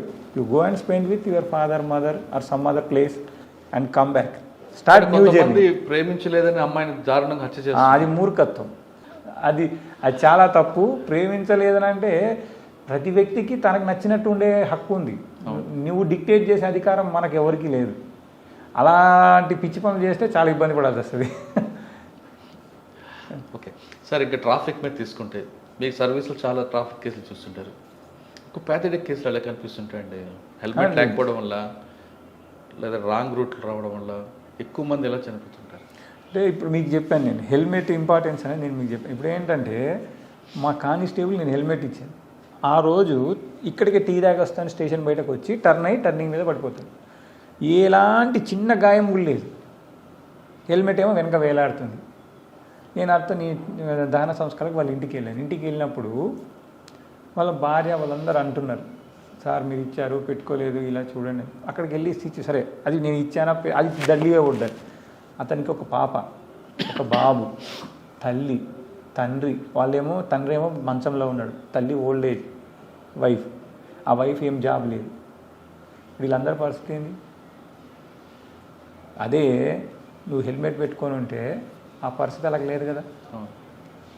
సో ఎప్పుడు మనకేమనిపిస్తుంది అంటే ఆ టైంలో ఇక్కడికే అనుకుంటాం మనం. ఇక్కడికా ఎక్కడికా అన్నది ఇక్కడ విషయం కాదు. ఫస్ట్ మనకంటే కూడా, నీకంటే కూడా నీ వెనకాల ఎంతమంది ఉన్నారు ముందు అది ఆలోచించాలి. ఇప్పుడు నీ తల్లి ఉంటుంది, తండ్రి ఉంటుంది, ఎవరు చూస్తాడు? ఇప్పుడు సపోజ్ మహా అయితే ఒకసారి హెల్ప్ చేస్తాడు, 2 సార్లు హెల్ప్ చేస్తారు. ఇప్పుడు ఈ రోజుల్లో మనం చూడొచ్చు ఎంత హెల్త్ ప్రాబ్లమ్స్ ఉంటున్నాయి. ఎన్నిసార్లు తీసుకెళ్తారు? ఎవరు తీసుకెళ్ళరు. 2-3 సార్లు వస్తారు, 4వ సారి ఎస్కేప్ అవుతారు ఎవరైనా. నీ కొడుకున్నాడు, నీ కొడుకు సక్సెస్ సాధిస్తాడు. ఎగ్జాంపుల్ చెప్తాను, మంచి స్టేట్ ఫస్ట్ వచ్చింది ఇంటర్మీడియట్లో. నీ ఫోటో దగ్గరికి వస్తే దానికి సమాధానం ఏంది? కనీసం ఎంజాయ్ చేయడానికి నువ్వు ఉండవు అక్కడ. అవును. నీ కూతురు పెళ్ళి ఉంటుంది, ఎవడో కాళ్ళు కడుగుతాడు, నువ్వు ఉండవు అక్కడ. నీ ఉన్నందుకు నీ భార్య కూడా ఆ రోజు నేను తలుచుకొని ఏడుస్తూ ఉంటుంది. ఎక్కడ జరిగింది ఈ మిస్టేకు? మనం హెల్మెట్ పెట్టుకోకపోవడం వల్ల. అదేవిధంగా సీట్ బెల్ట్ కూడా అంతే. మీరు ఒక యాక్సిడెంట్ అయినప్పుడు వెహికల్, 4-వీలర్ వెహికల్ యాక్సిడెంట్ అయినప్పుడు 90% 90 to 95% ప్రొటెక్షన్ సీట్ బెల్ట్ వల్ల వస్తుంది. ఓన్లీ జస్ట్ 5 to 8% మాత్రమే బెలూన్. సో అలాంటి సీట్ బెల్ట్ మనం ఏంటంటే నెగ్లిజెన్స్. ఇక్కడికే ఇంకా కొత్త ట్రెండ్ ఇప్పుడు ఏంటంటే సౌండ్ వస్తుంది అంటే మన గవర్నమెంట్ ఇప్పుడు ఏంటంటే సౌండ్స్ అంటే పెట్టుకోకపోతే సౌండ్ వస్తుంది కదా, వెనకాల నుంచి పెట్టేస్తారు. ఆ సౌండ్ ఇచ్చింది నువ్వు వెనకాల నుంచి పెట్టమని కాదు, నిన్ను నువ్వు ప్రొటెక్ట్ చేసుకోమని. దీని ఎఫెక్ట్ ఎప్పుడు తెలుస్తుంది అంటే నేను చెప్పాను కదా, ఇప్పుడు ఇలాంటి సిచ్యువేషన్ మన ఫ్యామిలీలో ఎదురైన రోజు దాన్ని ఎవ్వరూ పూడ్చలేరు. మీరు లేని లోటు మీ వల్లే పూడ్చబడుతుంది. ఇప్పుడు మీరు తల్లిదండ్రులకు ఒక్కటే కొడుకు అనుకుంటే, మీరు లేరనుకోండి ఇంకెక్కడ ఉండాలి కొడుకు? ఉన్నాడా? ఎవడన్నా చేస్తాడా? కొడుకు చూసినట్టు తల్లిదండ్రులు చూసేవాడు ఎవడైనా ఉంటాడు ఈ లోకంలో? మరి ఇంకెక్కడ ఉంది? ఇప్పుడు స్టూడెంట్స్ కూడా నేను చూస్తూ ఉంటాం, ర్యాష్గా వెళ్తూ ఉంటారు. నిన్న ఇది కూడా నర్సంపేటలో జరిగింది. బిట్స్ కాలేజ్ అని చెప్పి ఉంటుంది మనకు నర్సంపేటలో. నర్సంపేట నుంచి వరంగల్ వచ్చే దారిలో ఇంజనీరింగ్ కాలేజీ పెద్దది. 2 పిల్లలు వెళ్తూ ఉంటారు. I think it about 8 o'clock evening, night time 8 o'clock. ర్యాష్గా వెళ్ళేసి పోయి కొట్టేస్తారు అంతే, వెనకాల ట్రాక్టర్కి కొట్టేసుకుంటారు. Spot dead. ఇద్దరికి హెల్మెట్ లేదు, ర్యాష్ డ్రైవింగు, డైరెక్ట్ వెళ్ళి కొట్టేసుకుంటారు. నెక్స్ట్ డే పోస్ట్ మార్టం దగ్గరికి నేను వెళ్తాను, తల్లిదండ్రులు వస్తారు, ఒక్కడే కొడుకు వీడు. అయ్యో. అసలు ఆ తండ్రి కానీ ఆ తల్లిని కానీ ఓదార్చడం అసలు ఎవరి వల్ల కాలే. అక్కడ 16-18 ఏళ్ళ కొడుకు కళ్ళ ముందు చనిపోతే ఎలా ఉంటుంది చూడండి. అది జరిగిన తర్వాత ఐ థింక్ 3 or 4 months తర్వాత వాళ్ళ ఫాదర్ పిచ్చోడు అయిపోయాడు. అంటే నేను అక్కడే కాబట్టి మామూలుగా వేరే కోర్టులో కేసు నడుస్తుంది, మామూలుగా పిలిపిద్దామని లోకల్ వాళ్ళతో మాట్లాడితే వాళ్ళు చెప్పారు అతనికి పూర్తిగా పిచ్చోడు అయిపోయాడు అని. చూడండి, మీరు మనం సర్రాకి చేసే ఫీట్స్, ఎస్పెషల్లీ స్టూడెంట్స్ ఇంటర్మీడియట్ నుంచి ఇంజనీరింగ్ పిల్లలు, మీకు తెలియదు మీ తల్లిదండ్రులకు మీ పైన ఎంత ప్రేమ ఉందని. మీ నాన్న నువ్వు పుట్టినరోజు నుంచి తనకంటూ ఏది ఆశించకుండా నీకోసం కష్టపడతాడు. కష్టపడి ప్రతీది నీకోసం దాచి నిన్ను ఒక 16 సంవత్సరాల కుర్రలాగా పెంచాడంటే తన 16 ఏళ్ళ జీవితాన్ని త్యాగం చేస్తాడు. మనకు అది ఒక సాంగ్ ఉంటుంది, ఐ కాంట్ రిమెంబర్, కానీ అందులో ఒక మా తల్లి మాంసం ముద్ద అని చెప్తూ మా నాన్న రక్తమే నాకు డీజిల్ లాగా చేయాలంటే ఒక సాంగ్ ఉంటుంది, అది ఐ కాంట్ రిమెంబర్ నౌ. ఒకటే గుర్తుపెట్టుకోండి, ఎస్పెషల్లీ యూత్, మీ అమ్మ నాన్న వాళ్ళ రక్తాన్ని చెమటలాగా మార్చి మీకోసం బతుకుతున్నారు. వాళ్ళు మీకోసమే. ఎస్పెషల్లీ మీరు చిన్న చిన్న సరదాల కోసము అంటే బైక్ అడదిడ్డంగా తిప్పుతూ ఉంటారు, ర్యాష్గా డ్రైవ్ చేస్తారు, హెల్మెట్ పెట్టుకోరు, దాంతో ఫీట్లు చేస్తూ ఉంటారు. ఇప్పుడు చూడండి పాపం అజరుద్దీన్ గారిది. వి కాంట్, మనిషి వెళ్ళిన తర్వాత యూ కాంట్ గెట్ కోట శ్రీనివాసరావు గారు, బాబు మోహన్ గారు. మనం ఏమి ఇచ్చినా తక్కువే దాని ముందర. వాళ్ళని అడిగితే మా దగ్గర కూడా పాపం ఇక్కడ రాజేంద్ర గారు అని ఉంటారు, వాళ్ళ బాబు కూడా సేమ్ యాక్సిడెంట్లో హైదరాబాద్ అనుకుంటాను. ఇక్కడ కోమటిరెడ్డి రాజగోపాల్ రెడ్డి గారు. మీరు ఏది, మీకు ఒకటే చెప్తున్నాను, ఏది ఇచ్చినా దాని ముంగడ పనికిరాదు. ఏదైనా సరే, అది ఎంత పెద్ద అయినా సరే. సో నేను చెప్పేది ఒకటే, ఇంజనీరింగ్ పిల్లలకు కానివ్వండి, ఇంటర్మీడియట్ పిల్లలకు కానివ్వండి, మీరు బైక్ తీస్తున్నప్పుడు మీ అమ్మా నాన్నని గుర్తు తెచ్చుకోండి ఫస్ట్. మనకేం ఫీలింగ్ అంటే అలా అమ్మాయిలు నడుచుకుంటూ వెళ్తా ఉంటే ఏమని వెళ్తే నిన్నెవరో చూసిరు, నువ్వేదో హీరో అనుకుంటున్నావు. వాడు దాని మీద డాడీస్ గిఫ్ట్, మమ్ గిఫ్ట్ రాస్తాడు కానండి, డాడీకి ఏం ఇంపార్టెంట్, ఏం వాల్యూ ఇయ్యాడు. మామ్స్ గిఫ్ట్ అంతా డాడీ గిఫ్ట్ అంటే కానీ వాళ్ళకి ఏం ఇంపార్టెన్స్. సో దట్ రాంగ్ రూట్లో వచ్చే వాళ్ళకి ఇచ్చే మెసేజ్ వీళ్ళు అంటే వీళ్ళు ఏమనంటే యముడు అనొచ్చు వాడిని. రాంగ్ రూట్లో వచ్చేవాడిని యముడిని అనొచ్చు వాడిని. యముడు వాడి ప్రాణం పోదు, ఎదుటి ప్రాణం తీసుకుపోతాడు వాడు. సో ఇప్పుడు ఇదే రాంగ్ రూట్లో వచ్చినప్పుడు 100% ఇప్పుడు మీకు రైట్ రూట్లో ఒక 50% ఛాన్స్ ఉంటే రాంగ్ రూట్లో ఆ ఛాన్సెస్ 100 అవుతాయి. సో ఎప్పుడు కూడా కక్కుర్తి అనేది ఉండకూడదు. రాంగ్ రూట్లో ఎందుకు వస్తాడంటే మోస్ట్ ఆఫ్ ద టైం ఇక్కడే ఎందుకు అలా తిరిగి రావాలి అంటే కిలోమీటర్ దూరంలో యూటర్న్ ఉన్నాయి కాబట్టి మీ ఇక్కడికే వస్తామని అంటారు. అవును, కిలోమీటర్ దూరం ఎందుకు పెట్టారు? మన సేఫ్టీ కోసం. నీ సేఫ్టీ కంటే 10 రూపాయల పెట్రోల్ నీకు ఎక్కువ అయిపోయిందా? నీ లైఫ్ వాల్యూ లేదు, 10 రూపాయల పాయింట్ వాల్యూ లేదా? మన నా లైఫ్ కాదు, అవతల లైఫ్ కూడా. వాళ్ళ లైఫ్ వదిలేయండి, సరే వాళ్ళకి ఏదైనా అయితే తర్వాత సంగతి. ఇప్పుడు వీడికి ఫ్యామిలీ ఉంటుంది కదా, ఫ్యామిలీ ఉంటుంది, పిల్లలు ఉంటుంది. ఇంకా దరిద్రం ఏంటంటే పిల్లల్ని ఎక్కించుకొని పోతూ ఉంటారు ఇంకా మళ్ళీ రాంగ్ రూట్లో. ఎస్పెషల్లీ స్కూల్స్ దగ్గర మీరు చూడండి, చాలా చోట్ల పిల్లల్ని ఎక్కించుకొని అడ్డదిడ్డంగా పోతూ ఉంటారు వీళ్ళు. వీడి లైఫ్కి ఎలాగో వాల్యూ లేదు పాపం, అప్పుడప్పుడే లైఫ్ స్టార్ట్ అవుతుంటుంది వాళ్ళకు కూడా వీళ్ళు లైఫ్ చిరిమేస్తున్నారు. ఇది so wrong route, helmet, seat belt, ఇవన్నీ గవర్నమెంట్ కొన్ని రూల్స్ ఫ్రేమ్ చేశారంటే దాని వెనకాల ఎంతో స్టడీ ఉంటుంది. ఊరికనే ఏది పెట్టరు. ఒక సమాజంలో ఒక రూల్ వచ్చిందంటే it has long long long study. అవన్నీ చూసే పెద్దలు అవన్నీ దానివల్ల వచ్చే కాన్సిక్వెన్సెస్ మనకు తెలుసుకున్న తర్వాతే ఇవన్నీ పెట్టారు. సో దాన్ని మనం రాంగ్ ఇప్పుడు కామన్ ఏంది, ఒక పోలీస్ ఆఫీసర్ రాంగ్ రూట్లో రాగానే ఆపేసి మనకు ఫైన్ వేయగానే మనం ఏదో ఇరిటేషన్ అయిపోయి ఏదో అనుకుంటాం. నువ్వు ఎందుకు వచ్చావు బ్రదర్? ఫస్ట్ నువ్వు ఎందుకు వచ్చావు? నువ్వు రావచ్చు కదా, నువ్వు కరెక్ట్ ఉంటే ఆ పరిస్థితే లేదే. నువ్వు నీ తప్పు గురించి ఆలోచించావు కానీ తప్పు చేసిన నేను పట్టుకున్నందుకు నువ్వు ఇరిటేషన్ అయిపోవడం చాలా చిత్రంగా ఉంటుంది అన్నట్టు. పేరేం పేరు ఇంకా ఏదైనా కానివ్వండి అవన్నీ తర్వాత. మరి మమ్మల్ని మేము ఎవరేమన్నా మేము పెద్దగా ఫీల్ అవ్వం, ఎందుకంటే మా జాబే అది. We are there to curtail these things. మా జాబే అది. నువ్వేదన్నంత మాత్రం మాకేం ఫీల్ అయ్యేదేం లేదు. ఒకళ్ళు సేవ్ అయింది అనుకోండి, దానికోసం మీరు 100 అన్నా మేము పడతాం.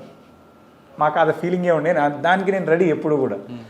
మా సిపి సార్ కూడా అదే చెప్తా ఉంటాడు, మనం ఒకళ్ళకి న్యాయం చేయడానికి ఎదుటి 100 అన్నా మనకు పర్లేదు అంటాడు సార్. ఎస్, ఇప్పుడు అతను నువ్వు రాంగ్ రూట్లో వస్తున్నావు, నిన్ను ఆపినావు, నువ్వు 4 అన్నా నష్టమేం లేదు అక్కడ. ఎందుకంటే నీ వల్ల ఒక మనిషి థ్రెట్ ఉంది అక్కడ. నేను ఆపకపోయింటే జరిగేదేమో ఎవరికి తెలుసు. నువ్వు ఆపడం వల్ల ఏదో అన్నావు, దానివల్ల అయ్యేదేం లేదు. నువ్వేం గొప్ప అయిపోవు, నేనేం తక్కువ అయిపోను. సో డోంట్ ఎప్పుడు కూడా మన హుందాతనం ఎక్కడ ఉంటుందంటే అక్కడే ఉంటుంది అన్నట్టు. మనం తప్పు చేసినప్పుడు హుందాగా ఉండాలి, అంతేగాని ఏదో అరవడం వల్ల నువ్వేం పెద్ద అయిపోవు, నీ స్థాయి దిగజారుతుంది. నువ్వు ఫస్టే రాంగ్ రూట్లో రావడం వల్ల దిగజారావు, అరవడం వల్ల ఇంకా అధంపాతాలకు వెళ్ళిపోతున్నావు అన్నట్టు. సో ఎప్పుడు that is not the proper way. Traffic rules పాటించాలంట 100% పాటించాలి. ఈ ట్రాఫిక్ అనే కాదు, మన రోడ్ సెన్స్ అనేది మనం డెవలప్ చేసుకోవాలి, మన పిల్లలకు డెవలప్ చేయాలి, మన చుట్టుపక్కల అందరికి కూడా కుదిరినప్పుడు చెప్పడానికి ట్రై చేయాలి. ఇది ఒక్కల సేఫ్టీ కాదు. రాంగ్ రూట్లో వచ్చి వేరే వాడు గుద్దినా మన ప్రాణం పోవచ్చు, మనం రాంగ్ రూట్లో పోయి గుద్దినా మన ప్రాణం పోవచ్చు. సో ఇది అందరి బాధ్యత, అందరూ కలిసి చేయాల్సిన బాధ్యత. పోలీస్ డిపార్ట్మెంట్ రావాలనుకున్న వాళ్ళకి మీరు ఇచ్చే మెసేజ్ ఏంటి? అంటే సాధారణంగా మీ జనరేషన్ తర్వాత వచ్చే వాళ్ళందరూ కూడా యూనిఫామ్ ఉంటుంది, ఆ పవర్ ఉంటుంది, దాంతో డబ్బులు వస్తాయి, రకరకాలు ఊహించుకొని వస్తుంటారు. అటువంటి వాళ్ళకి మాత్రం మీరు చెప్పండి మెసేజ్. ఒకటేనండి, ఇది సర్వీస్ మోడ్తో వచ్చేవాళ్ళు చాలా తక్కువ మంది కనిపిస్తుంటారు. కానీ తొందరగా ఈజీ మనీ కోసం వచ్చి ఏదో సంపాదించేద్దాం, డిపార్ట్మెంట్ అడ్డం పెట్టుకుని దోచుకుందాం అనే భావంతో వచ్చే వాళ్ళకి మీరు ఇచ్చే మెసేజ్. అలాంటి ఆలోచన ఉంటే రాకపోవడమే బెటర్. రైట్. ఎందుకంటే ఈ డిపార్ట్మెంట్ ఎంతో ఉన్నతమైన డిపార్ట్మెంట్. ఎందుకంటే జవాబుదారీ అనేది మీరు గమనిస్తే ఇక్కడ చాలా ఎక్కువ. మీరు చూడండి, మీరు ఏ నైట్ అయినా పోలీస్ స్టేషన్కి వెళ్ళచ్చు. మీకు మిగతా ఏ గవర్నమెంట్ ఆఫీస్ అయినా 10 to 5 పనిచేస్తుంది. కానీ 365 days 24 hours ఓపెన్ ఉండేది ఒక పోలీస్ స్టేషన్. అక్కడే మనం అర్థం చేసుకోవాలి ఇక్కడ జవాబుదారితనం చాలా ఎక్కువ అని. ఏదో ఆశించి వస్తే అది మనం మొదటికే మోసం వచ్చిందని అంటారు చూడండి, అలాంటి పరిస్థితి వస్తుంది. సో అలాంటి ఆశలు ఎప్పుడూ పెట్టుకోవద్దు. కాకపోతే గవర్నమెంట్ మిమ్మల్ని చాలా బాగా చూసుకుంటుంది. ఇప్పుడు మీరు చూడండి, పోలీస్ డిపార్ట్మెంట్లోకి మీరు వస్తే ఒక ఎస్ఐగా మీరు వచ్చారంటే ఆ మండలంలో ఉన్న ప్రజలందరికీ మీరు తెలుసు. మీకు ఎంత గుర్తింపు ఉంటుంది? ఆ గుర్తింపు కావాలనుకుంటే దీంట్లోకి రండి. ఎంత రెస్పెక్ట్ ఇస్తారు మీకు? ఇప్పుడు ఈ రోజు కూడా మీరు చూడండి, ఊర్లలో ఎస్ఐ వెళ్తే ఊర్లో చాలా బాగా రెస్పెక్ట్ ఇస్తారు. హీరో ఆయన. అవునండి. మరి అది కోరుకొని రావాలి, అంతేగాని ఇంకేదో ఆశించి వస్తే నేను చెప్తున్నాను కదా, మీరు వచ్చిన తర్వాత ఖచ్చితంగా ఇక్కడ బఫూన్ అవుతారు పక్క. ఎప్పుడైనా హీరోలాగా ఉంటేనే హీరోలాగా లేకుండా మీరు ఏదోలాగా వచ్చారనుకోండి, they will also treat like that only. నువ్వు ఇప్పుడు అదే చెప్తున్నాను, ఒక నికార్స్ అయిన వ్యక్తి సీట్లో ఉన్నదానికి నికార్స్ లేని వ్యక్తి ఒక సీట్లో ఉన్నదానికి చాలా తేడా ఉంటుంది. పబ్లిక్ కూడా అరాయకంగా చూస్తారు మరి. సో నువ్వు ఎలా ఉండాలనుకుంటే నిన్ను బట్టే ఉంటుంది. నువ్వు చేసేది ఏది నోటీస్ కాకుండా అయితే పోదు, 100% నోటీస్ అవుద్ది. ఏదో ఒక రోజు దాని ఫలితాన్ని కూడా మనం అనుభవిస్తాం. రిజల్ట్ తీసుకోవాల్సిందే 100%. అది ఎప్పుడు ఎవరు నోటీస్ చేస్తున్నారు అనుకోవడం మటుకు తప్పదు. అలాంటి ఆశలు ఏం పెట్టుకోవద్దు. మీకు గుర్తింపు, ఇప్పుడు మీ ఎన్ని ఫెసిలిటీస్ ఉంటాయి దీంట్లో. మీకు వెహికల్ ఉంటుంది, డ్రైవర్ ఉంటారు, మీకు క్వార్టర్స్ ఉంటుంది, మీ ఇంటి పక్కనే ఫ్యామిలీతో పాటు మీరు ఉండొచ్చు. అంటే మీకు ఇన్ని ఫెసిలిటీస్ గవర్నమెంట్ ఇస్తున్నప్పుడు why you should run some other things. Correct. ఇంత ఐడెంటిటీ, మీకు ఐడెంటిటీ అంత ఈజీగా రాదు కదా. ఇప్పుడు మీరు చాలామంది ఇప్పుడు సాఫ్ట్వేర్ ఎంప్లాయీస్ తీసుకోండి, లక్షలు ఏం చేస్తారు ఎవరికి తెలుసు, పక్కింటి కూడా తెలియదు. మరి కానీ మీరు పోలీస్ అయితే మీకు మొత్తం మీ ఫ్యామిలీ అందరికి కూడా ఐడెంటిటీ వస్తుంది కదా. ఐడెంటిటీ ఇస్తే ఎంత రెస్పెక్ట్ ఇస్తారు. ఫస్ట్ ఇక్కడ మనం రావాల్సి మెయిన్ మీరు అన్నీ కాదు, ఎవరైతే ఒక రెస్పెక్ట్, ఒక ఐడెంటిటీ అవి కావాలనుకుంటే దీంట్లోకి రండి. At the same time department కూడా మీకు అంతే ఇస్తుంది, గవర్నమెంట్ కూడా అంతకు మించి ఇస్తుంది మనకు, పబ్లిక్ కూడా అంతే. అదిగా మీరు దేంతో కూడా కొనలేరు. నేను అదే చెప్తున్నాను కదా. ఇప్పుడు మీరు పోగానే ఇప్పుడు సపోజ్ మనమే చూద్దాం, ఒక ఎంప్లాయీ ఇల్లు కట్టుకోవాలంటే ఎన్ని రోజులు పడుతుంది? మామూలు ఎంప్లాయ్ అయినా నెలకి 1,00,000 సంపాదించే ఎంప్లాయ్ అయినా ఇల్లు కట్టాలంటే దాదాపు మినిమం సంవత్సరం ఎక్కడండి. ఇప్పుడు నేను సంవత్సరానికి 12 లక్షలు చొప్పున వేసుకుని మీకు 50 లక్షలు పెడితే కానీ సొంత ఇల్లు దొరకదు. అంటే ఒక 6-7 ఏళ్ళు కష్టపడాలి. మరి మీరు ఎస్ఐకి వచ్చినట్టు పోగానే క్వార్టర్ ఉంటుంది, అది నీ ఓన్ క్వార్టర్ కంటే ఎక్కువ. దాన్ని ఇప్పుడు గవర్నమెంట్ నీకే ఇచ్చింది కదా, నీకు ఎక్కడెళ్ళినా ఉంటుంది. మళ్ళీ అక్కడే కాదు, మీరు ఎక్కడున్నా మీకు క్వార్టర్ ఉంటుంది. మరి మీకు ఇంకేం కావాలి? నీ సొంత హెచ్ఆర్ తర్వాత అంత అన్నీ నీకు ఎవరు ఇస్తారు? నీకు వెహికల్, డ్రైవర్ నువ్వు పెట్టుకో. చూద్దాం, ఒక ప్రైవేట్ ఎంప్లాయీ 1,00,000 శాలరీ ఉన్నట్టు వెహికల్ తీసుకుని డ్రైవర్ పెట్టుకోగలరా? మినిమం 25,000 అది అవుతుంది, పెట్టుకోగలరా ఫస్ట్? మరి అంటే అనేది ఏంటంటే you don't compare this with other means. This is అవన్నీ నువ్వు అంటే మనం ఒక త్రాసు పెట్టుకుంటే అవన్నీ ఒక దాంట్లో వేస్తే ఇవన్నీ దీంట్లో జస్ట్ ఒక రెస్పెక్ట్ అనేది వేస్తే అవన్నీ కింద పడిపోతాయి ఒకసారికి. కరెక్ట్. సో దీన్ని చూసి మనం రావాలి. ఏదైతే మనం గవర్నమెంట్ చూసుకుంటున్న విధానం కానీ, మనకి ఇక్కడ ఆఫీసర్స్ చూసుకుంటున్న విధానం కానీ, ప్రజల్లో రెస్పెక్ట్ కానీ, ఎట్ ద సేమ్ టైం ఒక సర్వీస్ మోటో ఉంటేనే దీంట్లోకి రావాలి. ఇది కంప్లీట్లీ ఇది లా ఎన్ఫోర్స్మెంటింగ్ ఏజెన్సీ కాబట్టి మనం వేరే ఉద్దేశంతో వస్తే అదేలా మన పైన ఎన్ఫోర్స్ అయింది, అందులో నో డౌట్ ఇక్కడ. సో అవేం ఆశించద్దు ఇక్కడ. You better come with plain heart 100%. మనం ఇప్పుడు మీరు అన్నారు సర్వీస్, ఎస్ సర్వీస్ తోటి చాలామంది హైలైట్ అయ్యారు. ఇప్పుడు మనం చెప్పుకుంటున్నాం, మనం ఫస్ట్ మాట్లాడుకున్నాం ఆఫీస్ వాళ్ళు ఊరికనే ఈరోజు అంత పెద్ద అంటే అంతలా ప్రజల్లోకి ఎందుకు వెళ్ళారు? బికాజ్ ఆఫ్ సర్వీస్ నోటెడ్ అయ్యారు ఎంతోమంది. ఈవెన్ ఎస్ఐలు కూడా మీరు ఊర్లోకి వెళ్తే, అంటే ఫ్రాంక్లీ స్పీకింగ్, ఒక ఏసీపో ఒక డీసీపో తెలుసో తెలియదో కానీ ఆ మండలంలో ఎస్ఐ ఆ ఊర్లో ప్రతి అందరూ తెలుస్తుంది. కరెక్ట్, హీరో ఆయన. మరి ఇప్పుడు ఇక్కడ ఎక్కువ అక్కడ ఎక్కువ. So always respect name is more than anything. Service motto ఉన్న వాళ్ళు మాత్రమే పోలీస్ డిపార్ట్మెంట్ రండి అంటారు మురళీధర్ గారు. ఒకవేళ డిపార్ట్మెంట్కి వచ్చిన తర్వాత అది మీరు చేసే పని మీకే కాదు, టోటల్గా మీ కుటుంబానికే సమాజంలో పెద్ద గౌరవ మర్యాదలు ఇచ్చే జాబ్ కాబట్టి సర్వీస్ మోటోతో రండి, మంచి పేరు తెచ్చుకోండి అంటారు మురళీధర్ గారు. ఇది ఈ వారం మురళీధర్ గారితో ఎక్స్క్లూజివ్ ఇంటర్వ్యూ. వచ్చే వారం మరో గెస్ట్తో బళ్ళికలతో అంతవరకు నమస్తే.